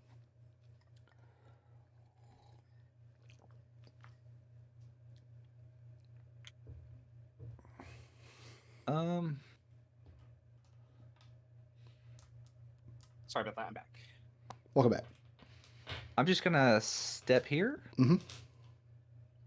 And I guess I'll start punching. Seems like a good thing. This is the one that's Bane, but I don't think you get anything from that. I mean it. Well, I mean that's a crit. Oof. I mean just D4, so just don't hold your oofs for later. Please save all oofs to the end. Okay, that is 11 points of, we'll say, just my normal fists. 11 points of fist damage, Yeah. by which we mean bludgeoning non-magical bludgeoning damage. Yeah. Very good. And moving or staying put? Bonus action does a 17 hit. Sure does. Cool. Please enjoy an additional 8 points of non-magical bludgeoning damage. Very good. And that's the end of my turn. And punching these things, I mean, you can feel the energy on them. It doesn't damage you. It's not painful, but like, what would it feel like to punch like electrified rubber? Like with a slight tingle to it. Imagine it would be like weirdly pleasant in a way. Those two things don't work together, so I don't know how to perceive that. Raz D&D is not physics. I'm literally taking a class on it. I was waiting for that. Wait. No, you're not. Hold on. Jen on. You are not taking a physics class. You are taking natural and magical physics and calculations. The word physics is in the class. Is Jen next? No, we got Geppa No, with it's Jen on deck. Geppa next. 5, 10, 15, 20, 25. Move to here. Bonus action Shillelagh. Cast Green Flame Blade and swing my stick at this thing. Okay. That'll hit an armor class of 18. 18 does hit. This one takes 5 fire damage. That's just the world it lives in now. Okay. And the one that I hit can enjoy. That's good. 13 magical bludgeoning. Shit. Sorry. Give me half a second. I forgot an aspect of this encounter that. Oh, what have I done? Oh. Oh no. What have I done? The map. You've deleted the map. Okay, hold on. The map is gone. Everybody take a deep breath. We have no Calm cliff down. to. We've no clipped into the back room. Everything is fine. Nothing is ruined. I've just set the just encounter up lost the wrong and map. then deleted the whole map. That's all that happened. That's all that happened. I've just deleted the whole map. There is The a map is no marker longer at deleted. initiative counter 0. We're going to call it a green marker. I forgot to put that there. We've passed 0 once, haven't we? No, we No. haven't. Not yet. We haven't. yet. We're approaching okay. 0, but we haven't passed. Okay, the encounter's not ruined. I need to take a deep breath. Please continue with your turn. Did you get the damage I dealt to both of these? I did. I marked those down. That is movement, damage, and bonus attack, action, bonus action. So I'm done. We got Genevieve with green marker on deck. All right, Genevieve, All right, fix it. This is experimental Surprise. because I'm in the wrong suit of armor for this. I'm going to laser eyes this creature. Sure. I have a 13 to hit. A 13 does hit. 13. Okay, here's the experimental part. The damage is lightning. That is 6 lightning damage. To which one? This one right here. With what? Your laser eyes? With my laser eyes. Raz, you're on the honor system here. Yeah. I want you to tell me, and I'll abide your decision, because I'm imagining you're the one, you know how your spells kind of function in the world. Is there a moment where your body completes an electrical circuit with your target? I would have to say no because it's a ranged attack. Okay. And, like, I can't think of another ranged attack in the game that does that, so I don't see why this would. Okay. That's my only justification. Now, I Like, want I think everybody it'd be else really to cool notice. if I had to, like, beam at them, but, like, no, it's just a... I want everybody else to notice what just happened here. Raz justified that answer by using game mechanics, not physics. So the goalposts How are still dare running you? around. They're still running around out dare there. you? They're all over the place. Oh, I've fallen for one of the classical blunders. So, How dare you? good news and bad How news. dare you? The bad Yeah, news I don't- is how much damage? 6. 6. Oh, you know, I don't know which creature is where because they're all just jumping around. Yeah. I think it's the one that's Heal not it. bloodied yet. The bad news is Yeah, I was think the one that's the one I bloody jumped targeted. over to Jen. Targeted Hugo next to Okay. Yeah, this one. so that is the one that's bloodied up there. You think? We'll go with that. I have no I think idea. that one No, came that down was and the one I attacked Boswick, targeted. didn't it? Yes, it Yeah, it came down and attacked Boswick. Yeah. did. Okay. But this is the one. Okay, so you're not attacking the one that's bloodied. The bad news is your lightning damage has healed it. I was afraid of that. The good news is there's no blowback in the electrical circuit because you're not actually completing a circuit at any point. You're never connected to it in a way that lightning follows back up into your eye sockets? Question mark? Yeah. No, Yeah. I mean, it would be her armor in some way. Okay. Maybe Yeah. your armor is just grounded and it just absorbs the... But no, lightning damage, Sure. Okay. no bueno against these creatures. You Yeah. healed the creature, energized it. They're like these little ugly puppy monsters, and he's just getting extra yippy now. Moving or staying put? I figured that it could have gone either way. It could have been extra effective or totally ineffective. Yeah. I'm gonna stay there. Boswick is going to stand up. I don't know why I flipped him. Like, what does this tell you? Did you get the 5 damage from my green flame hit that bloodied one then? Yes, I did. Okay, excellent. After that, we've got green token with Kinney on deck. Sorry, can Boswick move? Yes, Boswick can move on his turn. He Cannot is act going and to- cannot... No actions, no reactions. He's going to. How tall is the room? About 20-foot ceiling. He's gonna hover all the way to the top of the room and then 10 feet over. So he's gonna fly up at the near the top of the room. Okay. And then it's green token? Yep.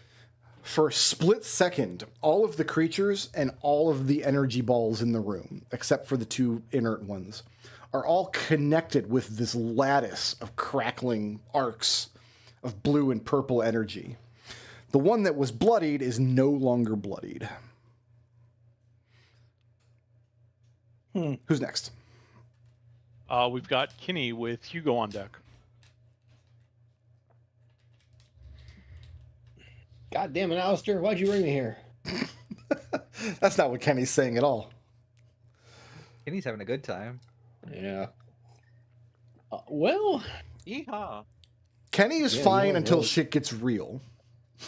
When shit gets real, She's she gonna- doesn't handle pressure well. But until then, she's fine. Yeah, don't worry, Hugo. I'll save you. I'm just gonna shoot the one by Hugo. Okay. First attack is a 18 18 will hit.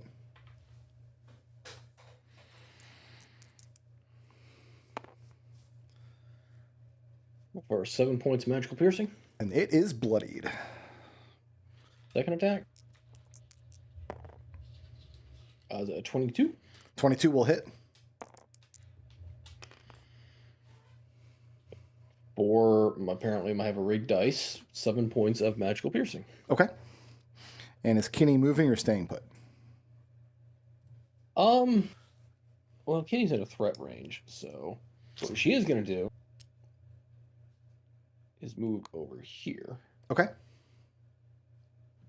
And that's all she's got. All right. Who's next? Next up, we've got Hugo with Alister on deck. Hugo, fix it. The one in front of you is bloodied. Let's see if I can't finish it off then. Sure. With X time.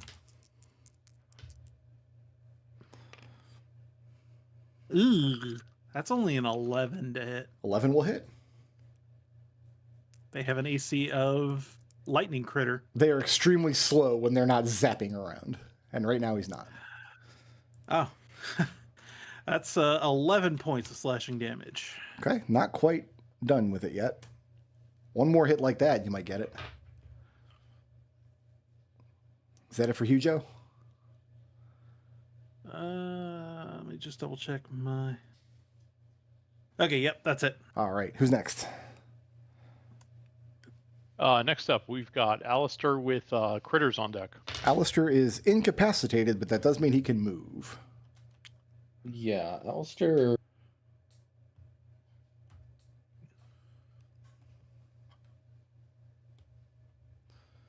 Mind the trap, otherwise you get fairy fired. Yeah. I kind of want to lure them in, but Well, they're tiny and they'd be on the ground. The creatures Yeah. are small, not tiny. So Well, they're- I mean, they would go under whatever trap Alistair was trying to. We've already disarmed the lower trap. So you're staying put there?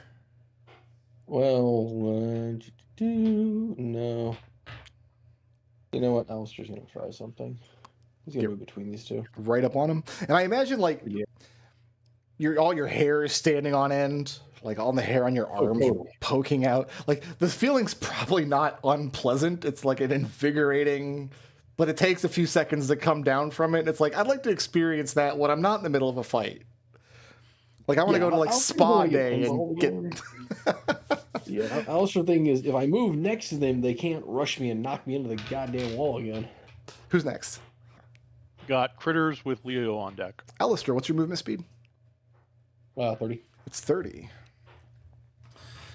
This one doesn't even have to move. It's just going to zap into your position.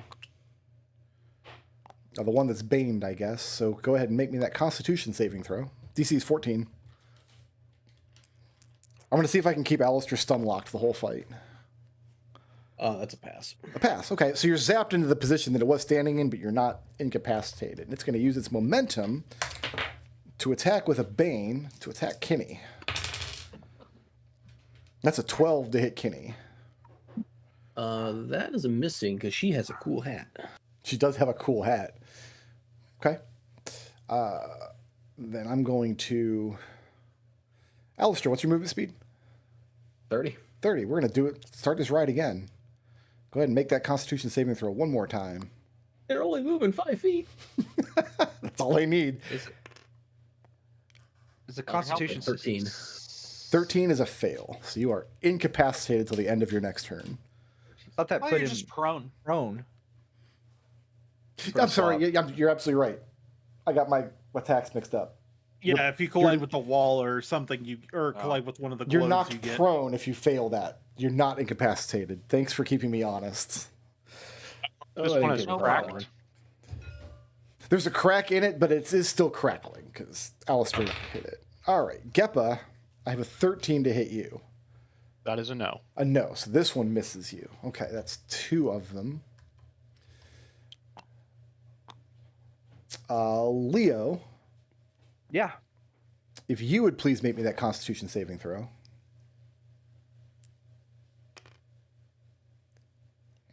That's a fail. A fail. So you're knocked prone in this space. This one has nothing to attack, so it's going to crawl this direction towards Geppa. And then Leo, Yep. if you would make me... You don't have to. You're already prone. Double prone. This one gets knocked up here, and it's going to use its momentum to attack Hugo. Hugo, I have an 18 to hit. Give me just 1 second. Mm-hmm. I actually have to look up. Oh, damn it. My shorthand didn't account for this. Your AC's not on your character sheet. What have you done? No, it is. It is. Oh, he's back in the tunnel. He's gone to search for his AC. Does everybody have the same tunnel? I'm just curious. It's the My same tunnel's tunnel. I don't have a weird. I've never explored my tunnel.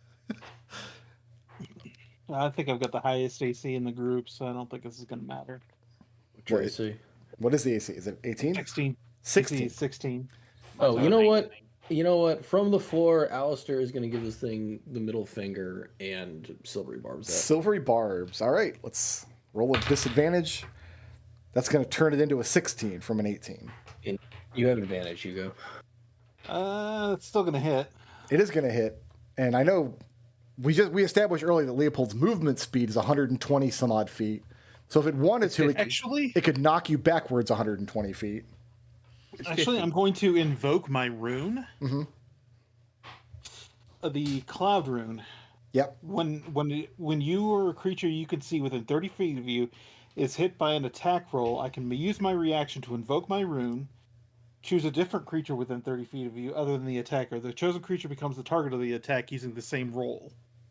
Pointed at Genevieve. Oh, you could point at a monster, I guess. I can point it at a monster. monster. Pointed at Yeah. this guy right here. Yeah. So you have like a Yes. rune made of clouds ahead of you, you said? A rune carved from Cloud Giant. So the lore. force of the On my thing's arm. slam attack hits you, but the actual force is imparted on a different creature? Is that how we're reading this? Like if somebody hits you with a sword, it would just... The wound would manifest somewhere else in the room? And they would take the damage? I imagine it's something like the fickle whims of wind kind of redirect the kinetic energy into another creature. Fair enough. Well, good news and bad news. Yeah. The good news is the kinetic energy... Who are you redirecting it to? This creature here by Genevieve? Yeah, this one by Genevieve. Okay. It's going to get blown backwards into this lightning orb. I have not accounted for this. It does deal like it's impact damage, but it's probably going to get healed for getting knocked into that thing. Yeah, it's going to take the force damage. We'll roll that first because the creature deals force damage. So it's Is the damage affected by the amount of movement it takes? not over these distances. Okay. Not over. I'm just using their attack damage out of their stat block. This is a monster out of the Tome of Beasts 2 that I have heavily altered for this encounter. Actually, it's a mushroom monster, so I really should have used it in the previous dungeon. Wait, split mushroom is weak to lightning. The good news, Brickroad, is Yeah. I can only do that once per long rest. No, it's fine. What I'm going to do then, because the thing can't be incapacitated by lightning, but since you did expose it directly to the thing with enough force, I'm going to give it some healing. Just enough to negate the damage done from the force as the thing hits the ball and then drops to the ground. But Hugo doesn't take any damage and does not get thrown back into a lightning ball. Yeah, I don't want that. Good. All right, and I hate to keep doing this to you guys, but I do have to step away one more time. Hopefully the last time for tonight. I'll be right back.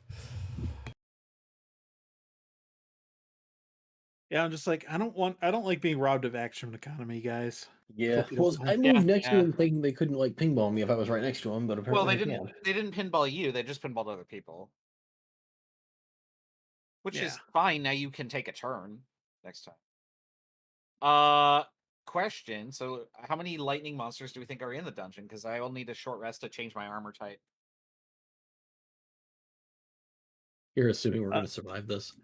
No, we're all gonna die, and that's the end of the campaign. Or worse, expelled. I mean, don't you have a decent cantrip to throw around that doesn't deal Yeah, lightning? it's called Shocking Grasp. It does lightning damage. Oh.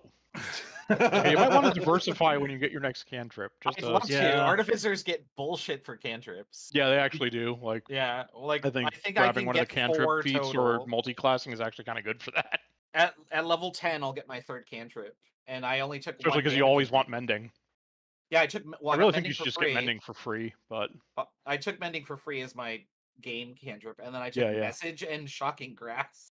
Like, what else can I do? I could take a feat, Yeah. I guess, but I need my int. do you have you're probably too low level. Do you have heat metal?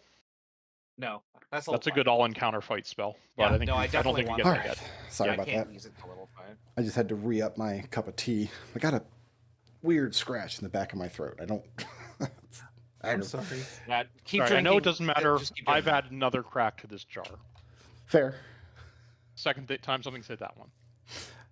It's like those orbs that you swim in Earthworm Jim, where you like have to move through the maze. Is that the end of the critters' turns? I believe so. Yes, because I made 2 attacks that missed. I made 1 positioning attack and then 1 attack that hit, which Hugo redirected. So that's the end of It's their turns. Leo with Geppa. Leo, fix it. Leo is going to run up and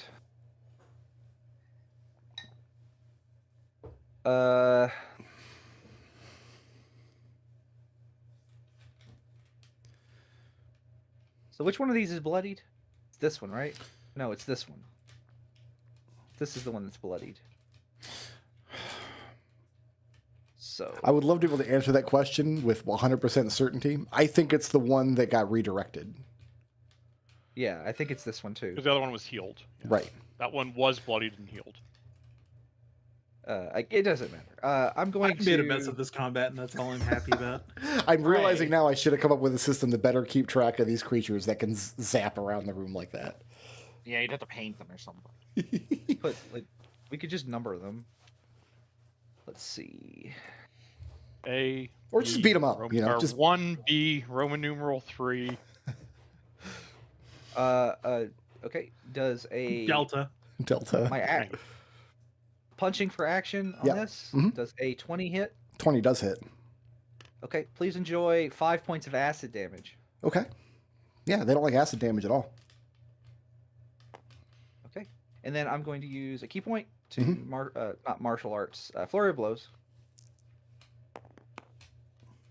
Does a 21 and a 23 hit? Yeah, both do. Both of those hit. All right, please enjoy 6 points and 5 points of acid damage, And it is bloodied. and that's the end of my turn. All right, who's next? Well, actually, yeah, that's the end of my turn. It's Geppa with Jen. So I'm going to move to here. Going to cast Booming Blade on this one. Sure. Take a swing with my stick. That hits an armor class of 20. Definitely hits. That deals 8 magical bludgeoning damage. And if there's it moves, a dissipation of energy discharged into the air around you and the piercing scent of ozone for a minute as the thing hits the ground and moves no more. I guess it doesn't matter if it moves in. So that was 5 feet. 10, 15, 20, 25, 30. Let's just try and make a good target for one of these. Actually, they can't move. Oh, anyway, I'm going to end my turn there. I think that might be useful. Okay. We got Jen with the green on deck. I'm going to remove this token if you don't mind. I'll leave it there. Okay. I'm going to flip this token over if you don't mind. Fair enough. This creature, it's almost dead, right? It's been bloodied, I believe. Yes. Jamie's gonna throw a dart at No, it. I'm sorry. That one's been. No, the one next to Leo's been bloody because he punched it bloody. The one up there is baned. I'm gonna attack the one next to Leo then. Okay. Throw a dart at it. Does a 17 hit? Yeah, sure does. 18. I was hitting dart on is a 13s. Wait, you're throwing a dart? Because if you do, first you've got to solve a colored math equation. So my dice are blue, and that's addition. That's a Blue Prince reference. For all God, you guys who are. when they started moving those colors around, I freaked out. Like, why isn't it working? Right. Why is my answer -90? 6 piercing damage. 6 piercing damage? Okay. It's still bloodied. Yeah. And then Boswick, who's flying around in the air and can actually shoot something now. So Jen's turn is over and Boswick's turn is now, yes? Yeah. Okay. So Boswick's going to also fire at that one. Sure. His range is 30. You should be able to reach it. Ooh. Does 9 hit? 9 does not hit. I think it's the first time you've missed these creatures. Well, I rolled a 3. It's not gonna do it. That's not gonna help. Boswick is still dizzy. He's just firing lasers randomly. Yeah. That's it. All right. Who's next? Next up, I believe we have the green room token with Kinney on deck. Okay. Bear with me 1 second as I. So I've got good news and bad news. Uh-huh. The bad news is the creature that you thought was dead gets back up and starts moving again. However, technically that does mean it's under the effect of Booming Blade still. Okay. The bad news is all 4 creatures now look bloodied. As once again, this lattice work of arcing lightning crisscrosses the room and all the devices and all of the creatures. It's normalizing their HP. Gotcha. That's exactly what's happening, yes. Figured that was happening. Yeah. Yeah. But now they're all I thought it was a bloodied. small Or 4 of recovery. them. Who's next? This is better. Yeah. Next up, after the green, we have Kinney with Hugo on deck. Well, Kinney is going to shoot the one next to Leo. Okay. Doesn't matter which one you shoot, really, at this point. Well, one of them has Booming Blade and one of them is Baned.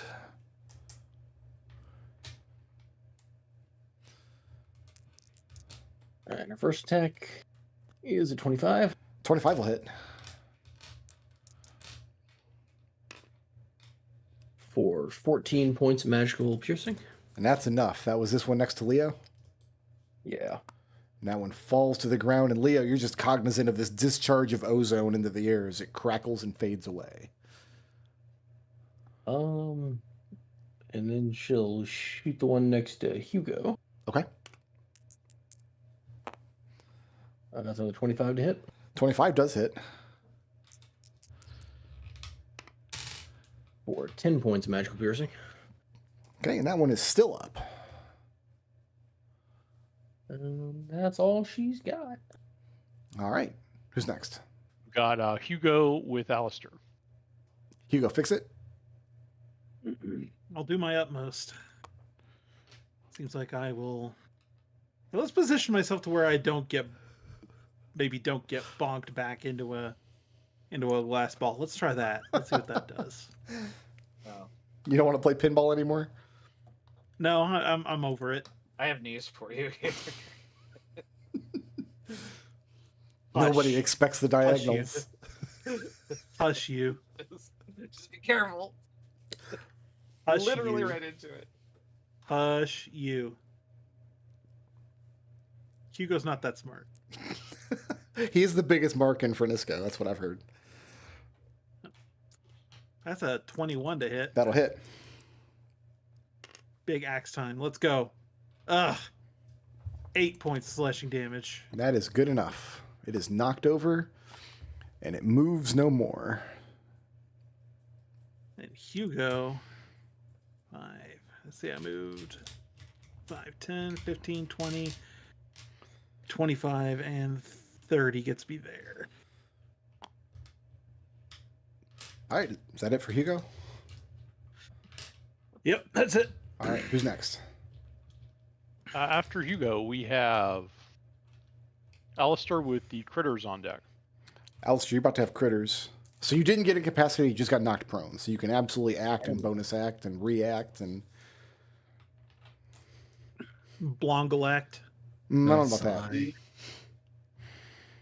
Let's not get ridiculous. Let's not get ridiculous, he says.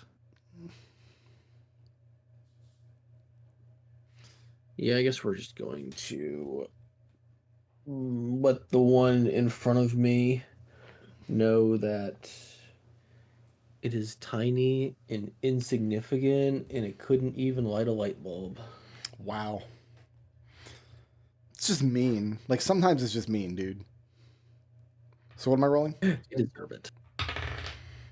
You are rolling a saving throw. You are rolling a DC 14 Wisdom saving throw. I got a 19. Well, It's got to be Guess you can't let it light even meaner next time. So, Alice, you're moving or staying put? His future is bright. Just taking a step back? yeah. Okay, who's next?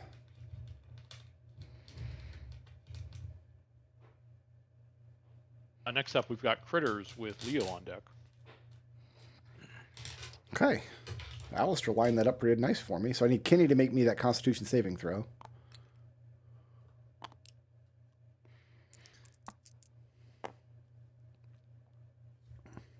What is her con save?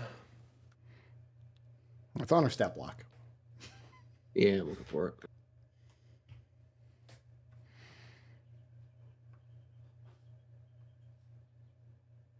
Well, I don't know what she's proficient in. Oh, if she doesn't save-wise, have a but- saving throw listed, it's just whatever the ability save is.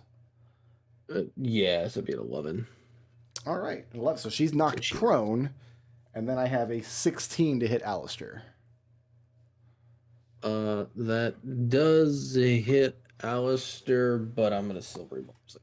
You're going to silvery barbs it. Yeah. With your reaction that you have, that turns it into a 9 to hit. Oh, that does not hit. Okay. The other one I have here, let's get a saving throw from Hugo, please. Constitution save.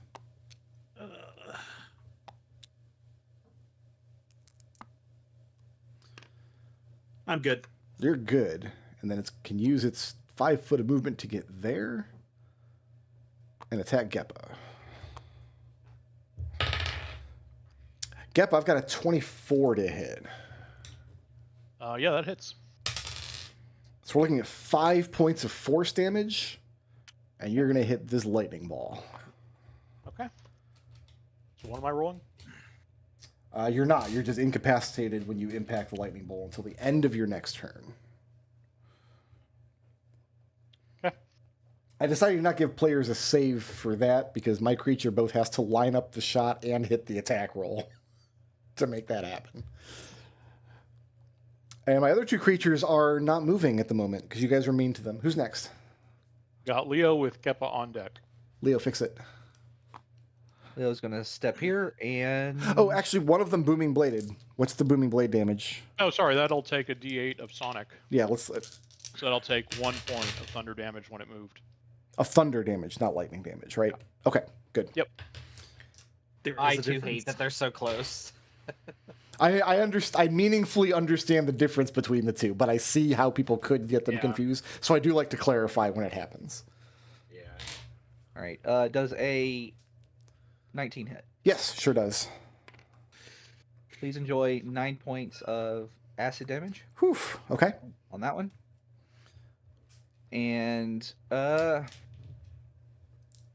this one bloodied? They're all bloodied. Okay. Yeah, they were all In that bloodied. case, martial arts. Okay. Not martial arts. I'm gonna do that all campaign. I want to do flurry of blows. Okay. The difference is Martial flurry arts, blows one costs a ex- key point. Martial arts does not. Yes. Yeah. Does Martial arts a is 1 extra attack, key point further. Yeah. 14? 14 Hit. hits. enjoy 8 points of acid damage. And that's enough. That one stops moving.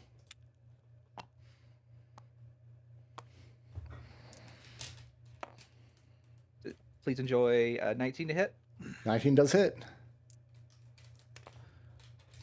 for 7 points of acid damage. Okay. The booming blade, is that effect still on, or does that dissipate? No, that was just once. That was just once. Okay, erase that. Yeah, only one creature is moving, and it's not looking happy at the moment.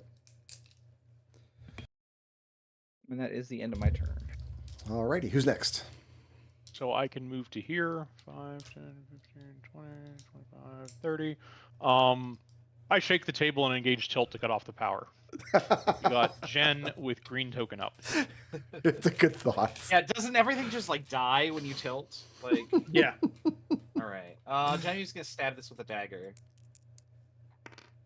25 to hit. Does hit. Now, Genevieve, no And- pressure, but if you don't do enough damage to kill this creature right now, everything gets renormalized. You got 4 more creatures to take down. Yeah, but how do you split 4 damage when you round down, or 1 damage when you round down? I'm Don't worry doing about it. 4 slashing or 4 piercing damage. Okay. Is that enough? Nope. Okay, then Boswick attacks. He has a 25 to hit 25 will hit. With laser eyes? with his laser eyes. Yeah, and yeah, His is does force. his mind. Oh, Oh. sorry, force laser eyes. I call it mini laser eyes. Sorry. They're like Cyclops' laser eyes. Yeah, 4 force damage. And that's enough. The last one we stops go. moving, and once all 4 of them are down at the same time, the energy keeping them up completely dissipates, and you no longer have to worry about what I'm calling in my notes electric puppies. Hooray. Sorry, it is very confusing with my damage types. I realize why people were concerned. What's next? Electro pups. No. If we Where did think those there's come gonna from? be- There were little shafts in the floor over Yeah, here. little hatches, 2 in the north and 2 in the south, towards the center of the room. They opened up Can I when get into that at all? you could like reach your arm into it. Yeah. And when you Alister do, can- Cubby hole. you feel the cavity, and there's a tingle and a shock as your fingers connect with what feels like we would know it as a charging port. You wouldn't know what it is. Where they were like plugged into their energy source back there. Does it matter that my skeleton is made of metal when I'm doing this? I'm gonna say no and just let Raz grind his teeth about it. Well, so exactly no. Alister's searching the room for other openings. Yes, there is another archway at the other side of the room that opens into the next room, which is impressive looking. So are we done in here? We want to move on? Well, no, I want to ask the group of. So if we think there's going to be more creatures that resist or absorb lightning, I need to change my damage type, and it takes a short rest. Well, there's different terrain types, right? So this is probably the lightning room. The next one's probably going to be the water room. And then you're going to be sad that you don't have lightning. You So know, how- he's let's got look. a point. He's got a point, honestly, Alister because of looks the too way large. the way that the pitch works. Alistair, when you look into the next I hope room, so. you kind of see this kind of mechanical access bridge going over this large gearworks below. Am I supposed to see anything, or is it still? That's what following? you see when you're standing there and you look through into the next room. So with that information, I'll let you guys decide if you want to take a short rest or move on. I have full hit points, so I'm happy to do it. If we want me to change my damage type, that's what I got to do. I mean, we can We got walk this, through Jen. and Walk in the next Yeah, I room. think we got this. Looking at the Jen's next a room. little nervous, but Raz doesn't care. It's fine. At the far end of the room, it's a large metal door covered in gears. When you look off to this, underneath this bridge is this deep pit. And does it showing up on the lighting of the table? I think you can see the gears down there. Yeah, you can see them. Oh, yeah, Yep. you can. This giant, very noisy gearworks. When you put your foot on this metal lattice bridge, you can feel the reverberations of the clattering gears beneath you, reverberating through your feet, your legs. When you look off to the south, you see some kind of water source pouring down into some sort of machinery. From the distance you're at, you can't well see, but you can see that there's a chasm between you and there. Like there's not a walkway along the wall. You have to find a way to cross that gap. When you look to the north, you see the gearworks attached to the door run along the side wall here to a piping system. This is more similar to like the technology that Kinney's family works, because there's steam vents that are gouting and a variety of valves and pipes along this side. However, again, there's no access platform. They're just kind of dangling in space over the gearworks. Kinney is going to check the bridge to see if it is retractable. Pause really quickly. Sorry, I do need a moment in this room. I need 1 minute to cast Mending on Boswick. Okay. Well, yeah, Kinney can check out the bridge. And it's actually an excellent question. It is retractable, and she knows this because when she looks down, without even stepping on the bridge, just looking down and looking along the edge of it, at the far wall, the same gearworks that connects the door along the wall to the north, one of those gears' teeth would engage with the lattice work of the bridge, and she thinks that means the bridge will be retracted into one wall or the other. You think Yeah, it so rotates? let's not be on the bridge when that happens. I'm gonna climb out along this wall. You're going to just crazy spider boy climb out over there? Yeah. It's relatively easy to climb out along the wall because, first of all, you've got a climb speed. So even if it was just sheer brick or something. But there's actually a lot of handholds. There's a lot of piping and things. Once you start to round this corner, the piping itself starts to feel very, very hot to the touch, bordering on scalding. Do I need to... Is it difficult to avoid touching it as I climb? It would be if you didn't have a climb speed. Okay. Kenny, what am I looking for over here? I have no idea, but I'm sure it's fantastic. So you can see on the map. Engineering, which is apparently a skill. Thank you, Red. No, I don't know. When you're looking on the map here, you can see. I'll just emphasize them with a little red splotch, but I think you can see them on the map. Yeah, I can see 3 valves. It looks like. Yeah, there's 3 different. Let's turn this one. Valves. Clockwise. There's actually 4. 'Cause there's a 4th one up top here. Okay. So you're turning this one? Clockwise on that one. Great. I need every single person other than Geppa to make a dexterity saving throw. DC is 12. Boswick's flying. Does that matter? Boswick does not need to make this saving throw. Okay. Gen pass. Oh, wow. 20 on die. Okay. Did everybody pass? Yep. Alister got a 13. Kenny got a... whatever the hell her thing is. It's on her stat block. I know, I wrote the stat block. It's a 9. A 9. It's a 9. She has no saves on her stats, so it's a 9. Hugo, you have 3 seconds to answer this question. If you do not answer this question in 3 seconds, I'm changing your past saving throw to a fail. Does that make sense? Okay. Left or right? Yeah. Left. Left. The door separating the previous room to this one starts clattering shut much faster than it appears like it possibly could. Hugo, you leap to the left into the room. The rest of you can decide left or right. It's up to you. I leap through too. Yeah, Jen will leave through. Okay? Boswick comes in, I guess. Okay. I hope. Yeah, screw it. Let's all die together. Kinney, having failed the saving throw, rolls through but loses her footing and she falls off the side. She's like grabbed hold onto the lattice work. Can we grab her? You can, yeah.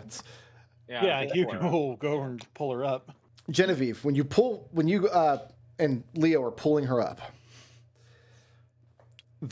just the expression on her face, it's like a card was turned over from, hey, this is an exciting, fun adventure dungeon, to everything just got very real very quickly. Genevieve looks at her with like absolutely no worry at all and says, "Don't worry, I prepared Featherfall." Question. She says, shrugs. "Yeah, but you didn't cast it." I was about to, but we pulled you up. Alister, what's your question? How does jumping work? If I want to jump a gap. If you have a running make a start, run. you can jump a number of feet equal to your strength score. Okay. So When's just the to, running start? so two pieces of information that seem pertinent here. Geppa, first of all, the valve you turned controls this door, which is now closed. Second of all, Kenny's flaw is the pressure is too much. She's going to have a really hard time functioning on the adventure from this point forward. Unless somebody calms her down using some sort of resources. Does that make sense? Can Alister use his Maybe a short charisma, rest or something. persuasion? I'm going to require a use of resource of some kind. The skill check's not going to cut it. Bardic inspiration? Do you have remove fear? Bardic Inspiration would do it. If you just want to give her a Bardic Inspiration die, I would say that I'd allow that. So Totally. you give her a little pep. What do you tell her? What do you give her in your little pep talk? Don't worry, Kenny. Things like this happen all the time. It's what makes the adventure worthwhile. And when we get to the end and we find out how this works and we unravel the secrets, you're going to feel amazing. You're going to feel enlightened. And you're going to know something that nobody else on campus knows. Yeah, and then you could sell the secrets to other people. Genevieve grins. She just takes her hat off and smooths out her hair. She's like, shucks, I was just rattled for a second. That's all. I found the door control. Yeah. Got it. Let us know if you're going to do that again. Boswick's going to fly over and, like, look Yeah, but around. can you open the door? Can I climb to here? Or am I above these pipes at that point? Yeah, you can climb above them. Like I said, though, the actual pipes, something's being piped through them that's scalding yeah. hot. And every so often Right, they're which like is why I want to steam know that I had vents. to be above them and not climbing on them. Geppa. Yeah, no, Geppa, you're Open fine. the door before. Open the door before you do anything else. Otherwise, we're going to be trapped when you kill the bridge. Well, what's over here? A closed door. On the other side of the okay, bridge so is a closed All right, door. I tried turning this same valve counterclockwise. And the door opens back up. The door is thick enough that anybody standing in like these columns of squares would have to dive out of the way, and you all just happen to be all piled up there at once. It was really funny. I'm gonna climb over here and try turning this one clockwise next. Geppa, when you put your hands on it and go to turn it, you realize there's a chain binding that valve to a hook in the wall, so you can't turn it without breaking the chain. There's a locking mechanism on it that requires a key. Okay. Anyone have a key or want to come over here and pick a lock? You guys got I a could, crowbar? but how? So this is water? No, that's just there's below you or just anybody who falls down here is going to get caught up in the gearworks. Oh, so that's just death. It's just potentially. You're going to be an increment to the days since last incident number. Yes. So what I'm saying is, okay, important alerts, not doing it. Uh-huh. If Genevieve did get down here somehow, Right. could she walk on these tiles? Usually, what I do is I have my player. I've had a startling number of encounters where players have walked across moving gears. What I would usually do is at the end of your turn, at the end of your movement, make a strength save, or you're knocked prone in that square. And then if you're in combat, there's also the danger of like being pushed off or something. Yeah. The problem you're going to have is you don't have a safe way down without climbing or using Featherfall. Yeah. Once you get out there, but- you would then need to find a way to get up to the valve. That's the issue. That's really the issue. Is because I can't climb very well. Yeah, I hate. and I wouldn't. Hugo, if you give Geppa your crowbar, you can probably just break the chain. Can we mage hand that over? I'm gonna tie a rope into the loops Okay. and then whistle at Boswick, and like a perfect like, and I'm going to hand him the rope. Oh, you have to doesn't tie it to him. He doesn't have hands. Oh, okay. It's fine. I have mage uh, hand. Where do you want the I'll- rope? Yeah. I was just gonna give it to Boswick. Yeah, and then Boswick will carry it to Geppa. So you're going to attach, There you hand Geppa the other end of the rope. Okay. If I'm worried about it burning, if I tie it off on like a pipe or something. Uh, Well, I can use the hook actually that the chain is tied to. There's That's things just- you could attach it to that you're not going to risk scalding yourself. Yeah, let's try. Let's tie it off to where the hook is. Yeah, it's fine. So now all Genevieve has to do is walk across this tightrope. She can crawl across. I feel like that's fine. She won't be afraid of doing that because she'll just feather fall if she. So that the the intention was to fail-safe. send Genevieve across this rope? I mean, That's my understanding. it's If you what don't she want to wants break the do. chain, I guess. I mean, it would help if we would communicate our intentions to each other. Sorry, I thought that was the intention.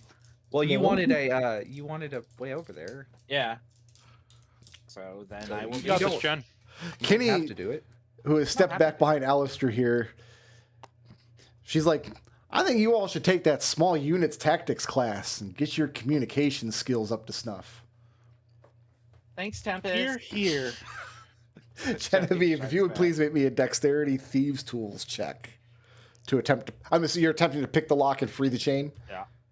I have 14. 14. 14 is good. You get in there, you pick the lock, and it comes clean. You just slide the chain off of the hook, and now the valve is free to turn. She's gonna look around to see if any of these other valves that Boswick and Geppa saw have chains on them. They don't. There's two of them. There's one on the front-facing pipe here, and then there's one up on the top here. She goes, "Okay, no longer needed," and goes back. You climb across the rope again, All right, I turn this valve clockwise. and that is going to open the next door. Wait, where's my... There it is. It's right there. It's literally right in the middle of the screen. Let me get my map Good up job. first. Geppa. This one notably is much harder to turn. It feels like this one here is turned with some regularity, while this other one is kind of like settled into place, like it hasn't been turned in months and months. The door, however, does come open, and I will give you guys the whole next room. Genevieve and Hugo, the two of you are blasted in the, like, with this, not scalding, not enough to be painful and cause damage, but like opening a hot oven. You just get this face full of dry, hot air rolling out of this room. The pipes and gouts don't of like- steam of this room make it very, very loud. And at the far end is a large circular manhole set into the ground, obviously covering an opening that is red hot.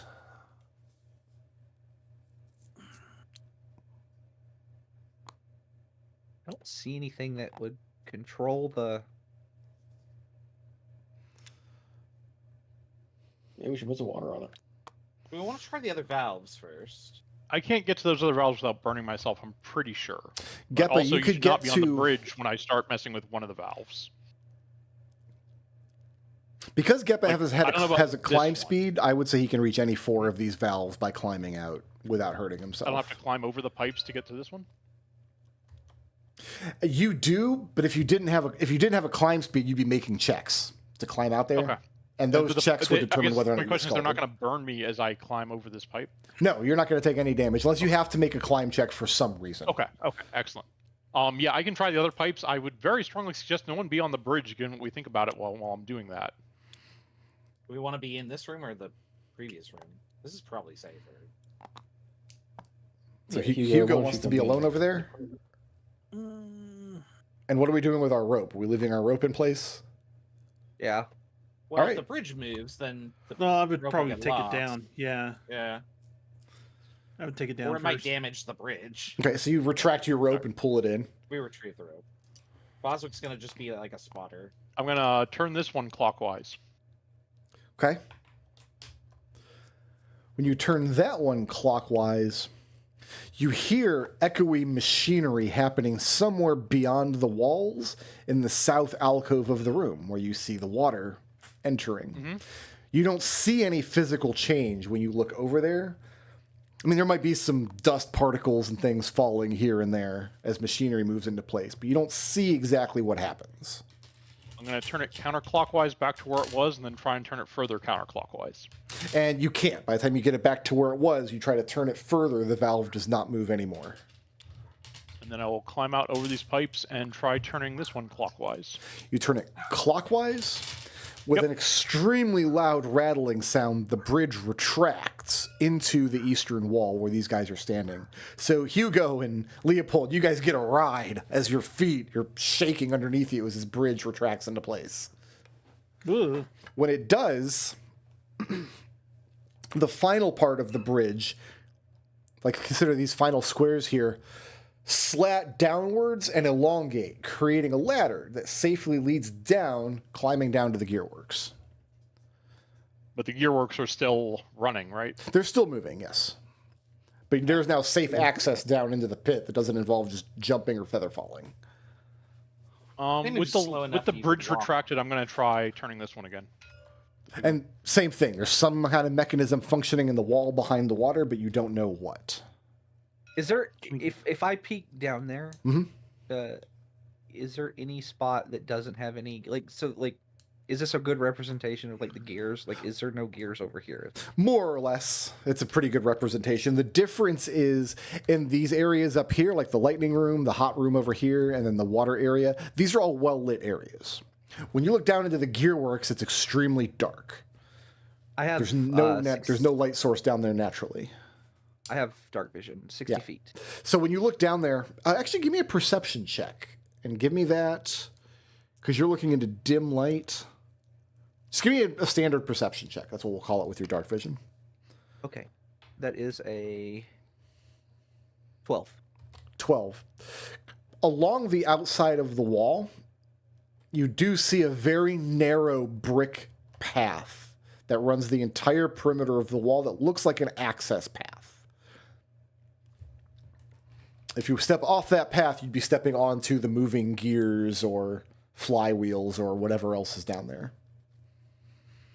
I'll point that out to Hugo, and then I think he had something he wanted to try.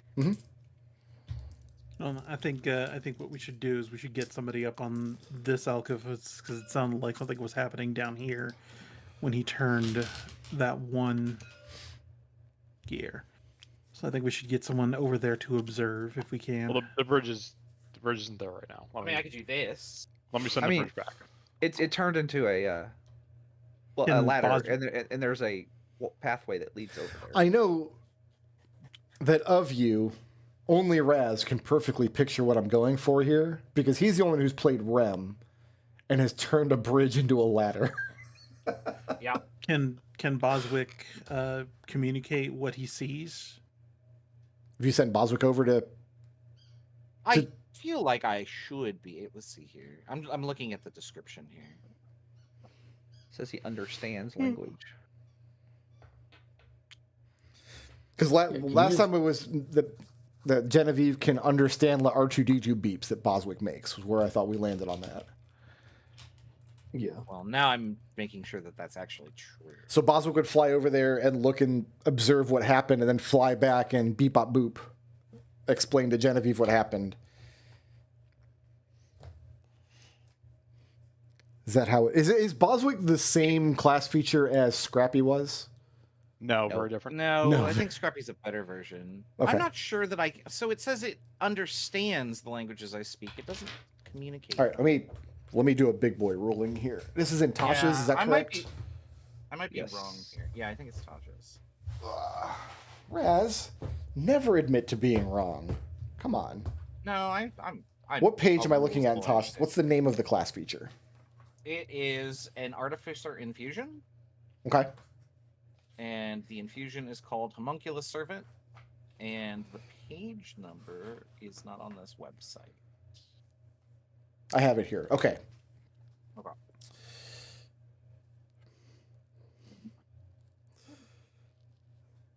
We got a whole page of there's like a flying cauldron here and a terrible cat with a watering can.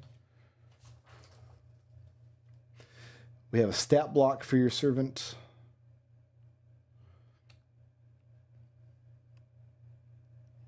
Languages. Understands the language you speak.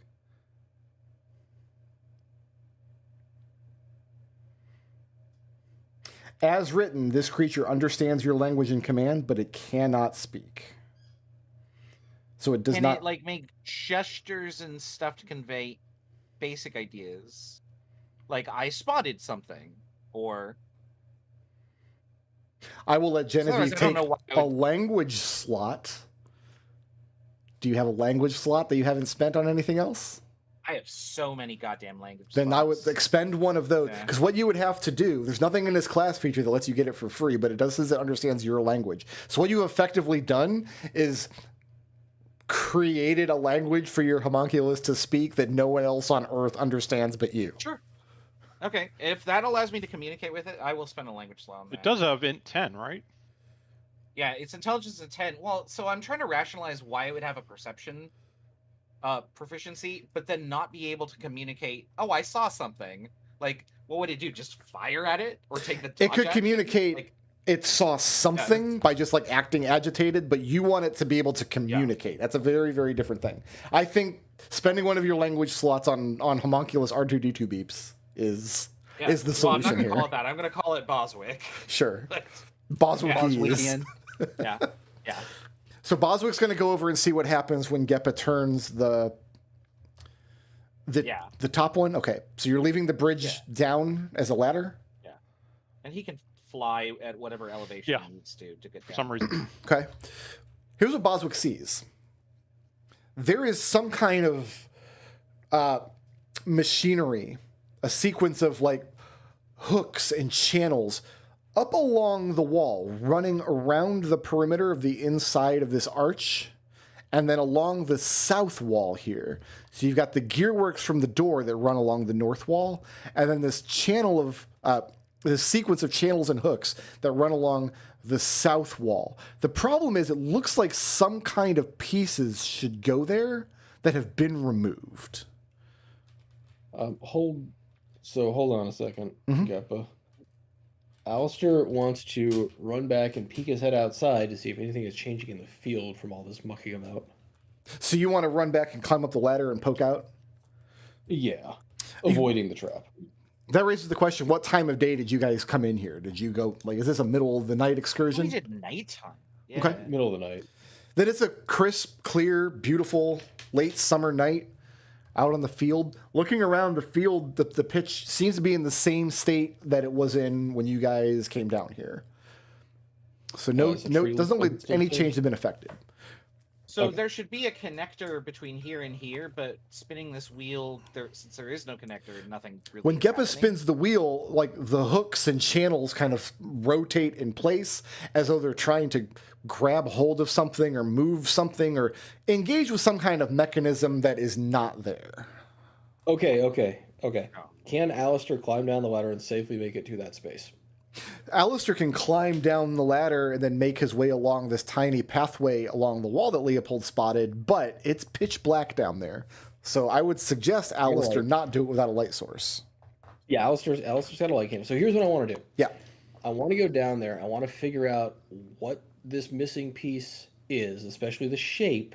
Mhm. And then if it would cost less than 80 gold, I want to create it. That's an interesting... That's a good idea. Okay, so there's no climb check required for climbing down the ladder. As long as you guys have the bridge retracted and the ladder in place, Alister, you can get up and down, no problem. You climb down... I'm gonna stand at the ledge to like ready featherfall on you if you fall.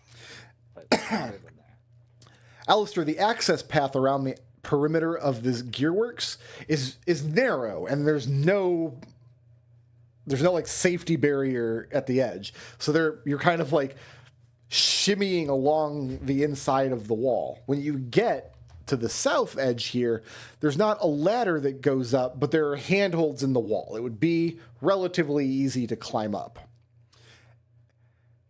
Okay. And there is a door in the south wall, imperceivable. Here, let's make this white. Imperceivable from above. So this is down in the pit near to the access tunnel leading off to the south. Does that make sense? Yeah. Does it look like it's locked? It's not locked with a key, but there's a chain block that looped around the handle of the door, looped to a hook next to it. So you would not be able to Can the open the chain door be- without removing the chain. Oh, can the chain be removed? It could be safely removed with a successful like thieves tools check. If you're going to do something like a crowbar you could make the check, but it would be dangerous. Failing a crowbar check would be bad here because any leverage you apply to prying that chain and failing, if it slips, you're going to fall backwards into the gearworks.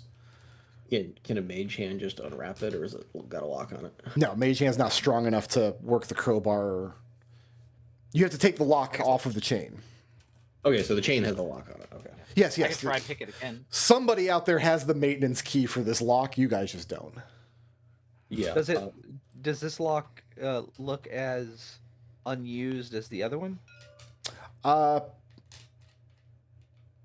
Yeah, it does. It probably the chain is in place. It looks like it's not been unfastened for a long time. Then Alright, where so are the maintenance guys going? Are they just coming down here and like playing caverns and creatures? Alister is going to get out of the way. I guess he's going to climb up the handholds. You can do that. When you climb up the handholds, it's actually very refreshing standing up here because there's clear crystal water pouring in from some kind of recess in the wall, just into this little basin where it quickly drains away. Yeah, it's probably cooling something. And let's get Yeah, so a Alister's gonna Thieves' get out of the Tools way so check we can- from Genevieve. Inspiration? Yeah. You are inspired to break this lock open.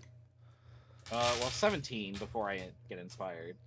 Yeah, 17 will do it. 17. After a few moments, you hear the click, disengage a lock, and there's a rattle as you pull the chain through. She'll pull it around and then try and open the door and make space for people to come in if they want to. The door opens outwards. So you kind of have to carefully step to the side and reach out and pull it with your hand. And when you do, you open into this closet space, and there are lengths and lengths and lengths of what looks like open tubing. So imagine like long pieces of PVC pipe that have been bisected along the length. So there are all these little half pipes. And to answer Alister's earlier question, each one of these would absolutely be replicated under 80 gold. So instead of doing that, can we now take these lengths and fix the piece that was missing?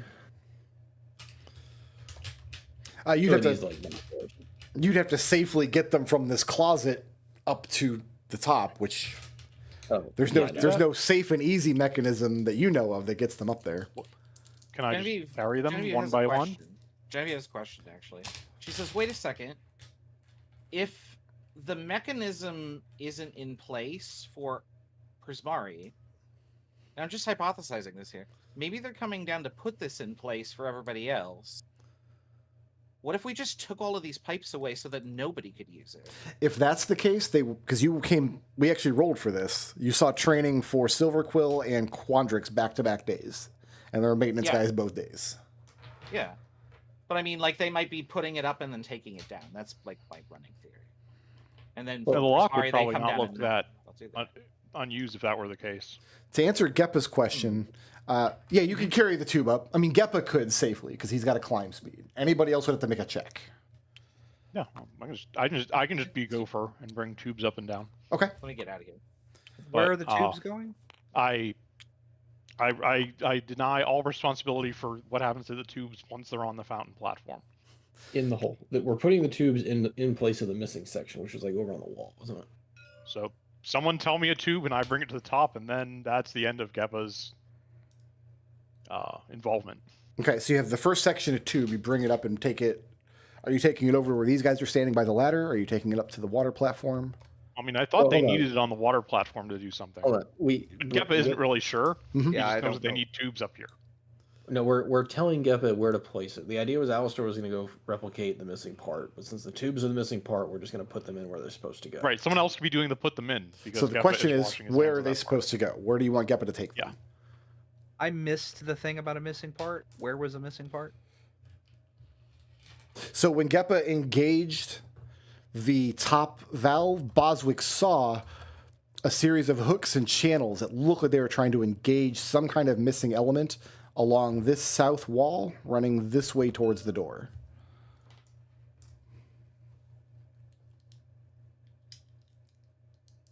So we'll just put these piping in the spaces where the hooks would be. Okay. Yeah.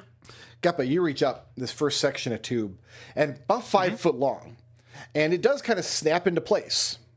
on this hooks and channels. Okay, someone else is going to have to be here snapping them into place. I am just a tube mover. 1, 2, 3, Thank 4, you, 5, 6, 7, 8 of these tubes need to be put into place until the channel is completely reconstructed. I have no problem giving Jen the tubes she wants. I'll Okay. describe them and shovel them up and down. Jen, how excited are you to be putting these tubes into place? Oh, this is so cool. Okay. And this is the most boring thing we have done in a week. This is so exciting, Genevieve says over and over and over. It's Genevieve- not even a clever puzzle. There's one solution. You could just brute force it. There is no way to do this work without getting soaking wet. Oh, Because that's fine. at some point you have to step under this stream and affix it up to the top of the wall up there. I'm pretty sure It's I can fix that refreshing. with prestidigitation after if we care. Honestly, in this heat, I don't think Geppa cares. Okay. Yeah, it's still hot from this room, I assume. And so you can safely put, I'm going to say 6 tubes into place, assuming you can get the bridge back up and running. So 4 along the wall, and then 2 over here next to the door. But you got to put 2 lengths of pipe on the upper part of this wall where there's nowhere to stand. Okay, How heavy are these pieces? fine. They're not Give me particularly the heavy. tube. Imagine like a 5-foot long piece of PVC pipe. Oh, I that am, could get by the pretty way, heavy. probably checking Jen out as she has. More unwieldy than heavy. So Geppa's going to climb up with this pipe and Jen's going to feed He's it to not you? happy about it. No? Okay. He had already said he's not doing any of this tube bullshit. Terrible Does- puzzle does- design, and look what does- he's doing. Does Geppa, Genevieve notice that Geppa is checking her out because she would then just say, "Won't you do it for me?" I'm not telling you for you. Yeah, sure. Ugh. you ask him Boring- while he's this is the doing most it. boring puzzle I have ever seen. It's not a puzzle, it's just maintenance. Exactly. This is why it takes And that's them how it 30 feels about minutes. pipe dream puzzles. Go in ahead and give video me games. 1 strength check, Geppa. Sure. That's a nat 1 for my 10 strength. So Wow. 1. Oh, I'm That's sorry, a that's a 7 for my 10 That's a strength. 7. You can get the piping in place. Would you rather fall into the gearworks or take a level of exhaustion? All of the gearworks. Wonderful. Jen, he's up there grousing, complaining. This puzzle sucks, putting the piping into place. And suddenly you just see his strength give out. He slips and drops off the wall. Wonderful. You feather fall him, and Geppa, you just slowly descend down onto one of the loud rotating gears. I immediately jump back onto the wall. All right. Thanks, He's Jen. so mad. I, 2 more of pay those. attention. okay, I guess. Yes, I'll pay more attention from now on. I was only having 1 roll for both of those lengths of tube. This doesn't make it less boring.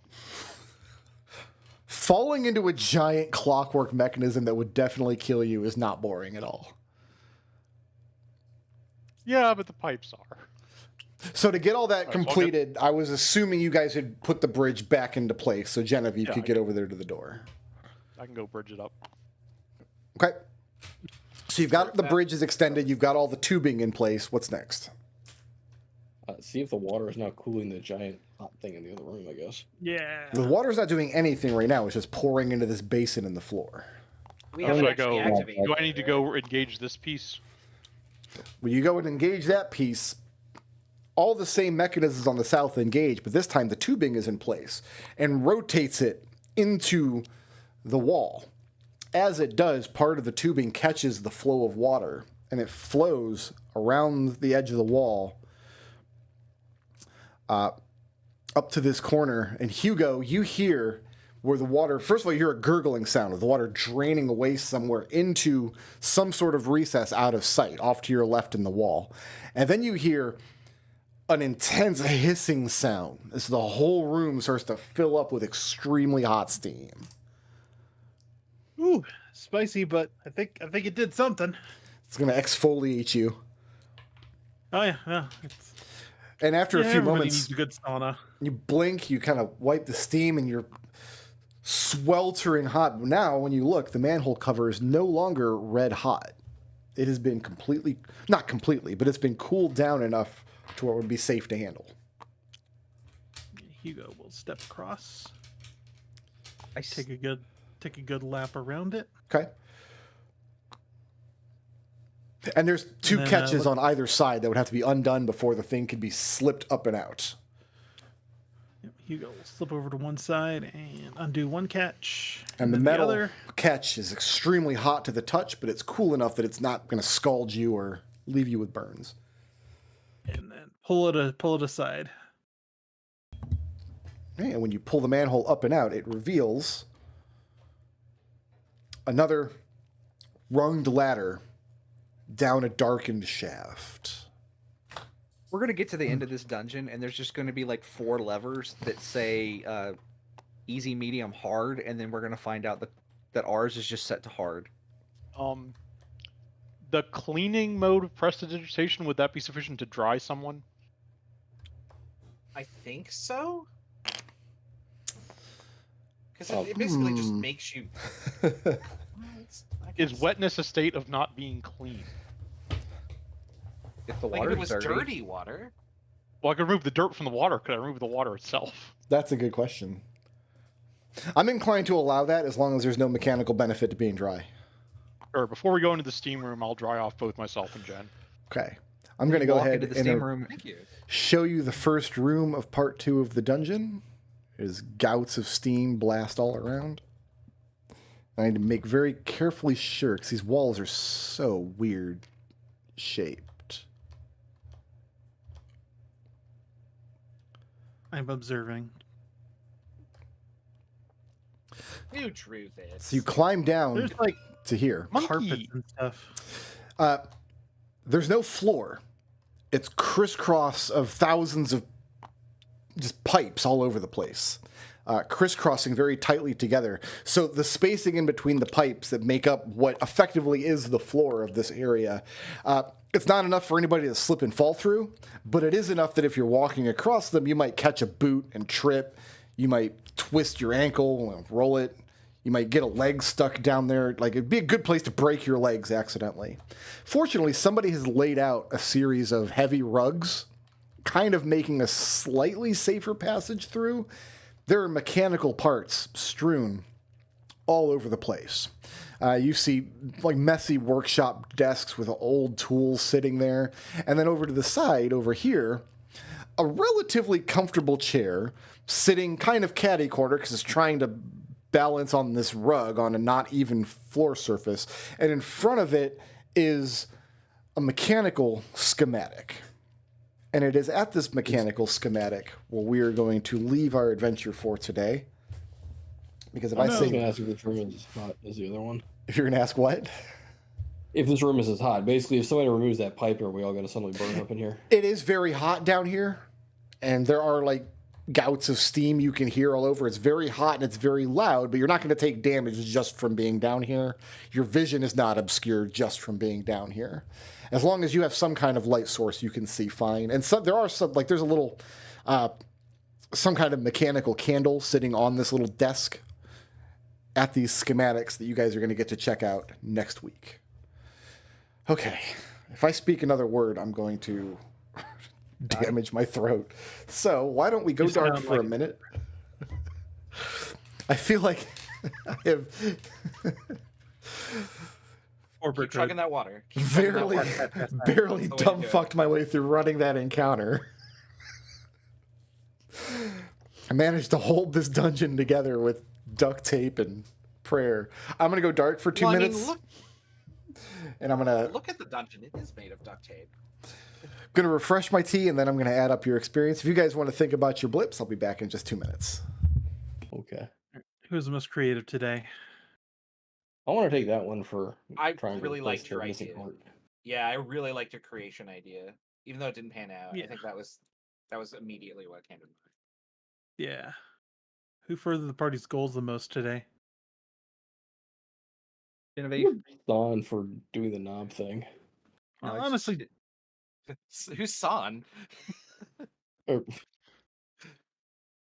I- whatever it is. Whatever the Genevieve, bug's name Genevieve got us down into the dungeon single-handedly. Genevieve did get us down into the dungeon, which Oh, I I think was is just gonna, very I was important. gonna pick the lock picking part with. Okay, I guess that all kind of works together. So.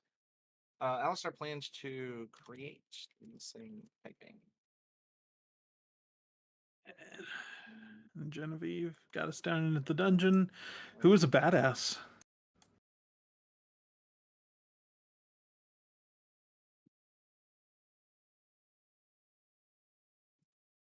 Hugo used his Oh Oh, yeah. yeah, Pinballing You're- the puppy was good. Yeah. Deflecting the pinball, yeah. Yeah. Hugo's Cloud Rune power. Of course, that ended up healing the damn. Granted, stupid bonus. It stopped you losing a turn, which Yeah, net that is positive very net. true. Yeah, Yeah. no, that's super good. Let's see. And then intangible. I kind of want to say Geppa flirting with Genevieve. I wouldn't call that flirting. You know he was flirting with you. No, Genevieve honestly wouldn't. It's fair. Then No, I'm fine with taking them. Just that. Sorry, that's just the in character. Yeah. oh, Leo, what did you do at Mage Tower that made other than like run back and forth across the field like stupid fast? Oh, you were the star player. Yeah. I like that. He's the Titus of the group of the team. I'm good with that. Titus that. I was ahead on blips because I have an extra source of blips from my vein, so I'm actually fine. Like I don't need a blip from these this session. I'd You guys like to want some encounter experience for the electrical Sure. puppies? I would Yeah. say so. Yeah. For dismantling 4 electric puppies, everybody is taking 466 experience. That is 466. Sweet. Okay. What is the title of today's session? Super Bowl. Charged. Is there Super like Bowl. a game that involves pinball, like space pinball? I don't know. Pinball something. I just think just electric puppies. Electric puppies. Yeah, electric puppies. Yeah. Or plasma globe or plasma orb. You're just listing things that were in the session. Yeah. Well, isn't that what we normally do? We could call it Hugo. Like, I don't know. Who wants to make a case for some blips?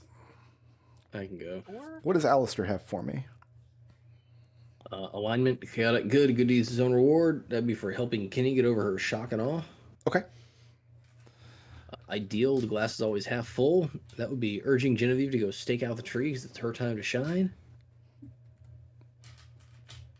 And then for flaw, I just wanted to help. That would be making Genevieve invisible to allow her to stumble stupidly into a trap. She did stumble stupidly into a trap. Genevieve, what do you got for me? I'm also going to claim that one. Alignment, chaotic good. Everything has an explanation. I bet I can figure it out. For becoming obsessed with figuring out strategy for Mage Tower. Yeah. This is supposed to be her break, and now she's just like all in on it. Mm-hmm. Idea, what would Eugenia Veritas do? For investigating underneath the Mage Tower alone, triggering a trap. Yep. And then flaw, this wasn't what was supposed to be on the exam. For panicking when Hugo actually believed she was pretending to get zapped by the plasma globe and finding herself under him. I am inclined to ask. I always like to ask this question. Is going into a dungeon all by herself just to see how it works, is that something Eugenia Veritas would do? I will once again remind you that one time she ended up in a furnace because she was chasing technical documents. That did happen. Yes, that absolutely did happen. And then I had to bust out of the furnace and the entire factory. And yes, Leo, you got anything for me? As a player, I don't want to solo the dungeon, so I recognized, I should turn around. But That was the smart decision. To be fair, that wasn't a dungeon, but you're asking would she do it, and the answer is if she thought there was something in there that was worth learning, then yeah, she would get blinders and just walk right in like Mr. Magoo. Do you have any blips you want to claim for Léopold? Yes, lawful good. Everyone has a place and purpose. Being worried about like I don't want to cheat to win. And then they're being like, yeah, but they're cheating against you. I'm like, okay. Ideal.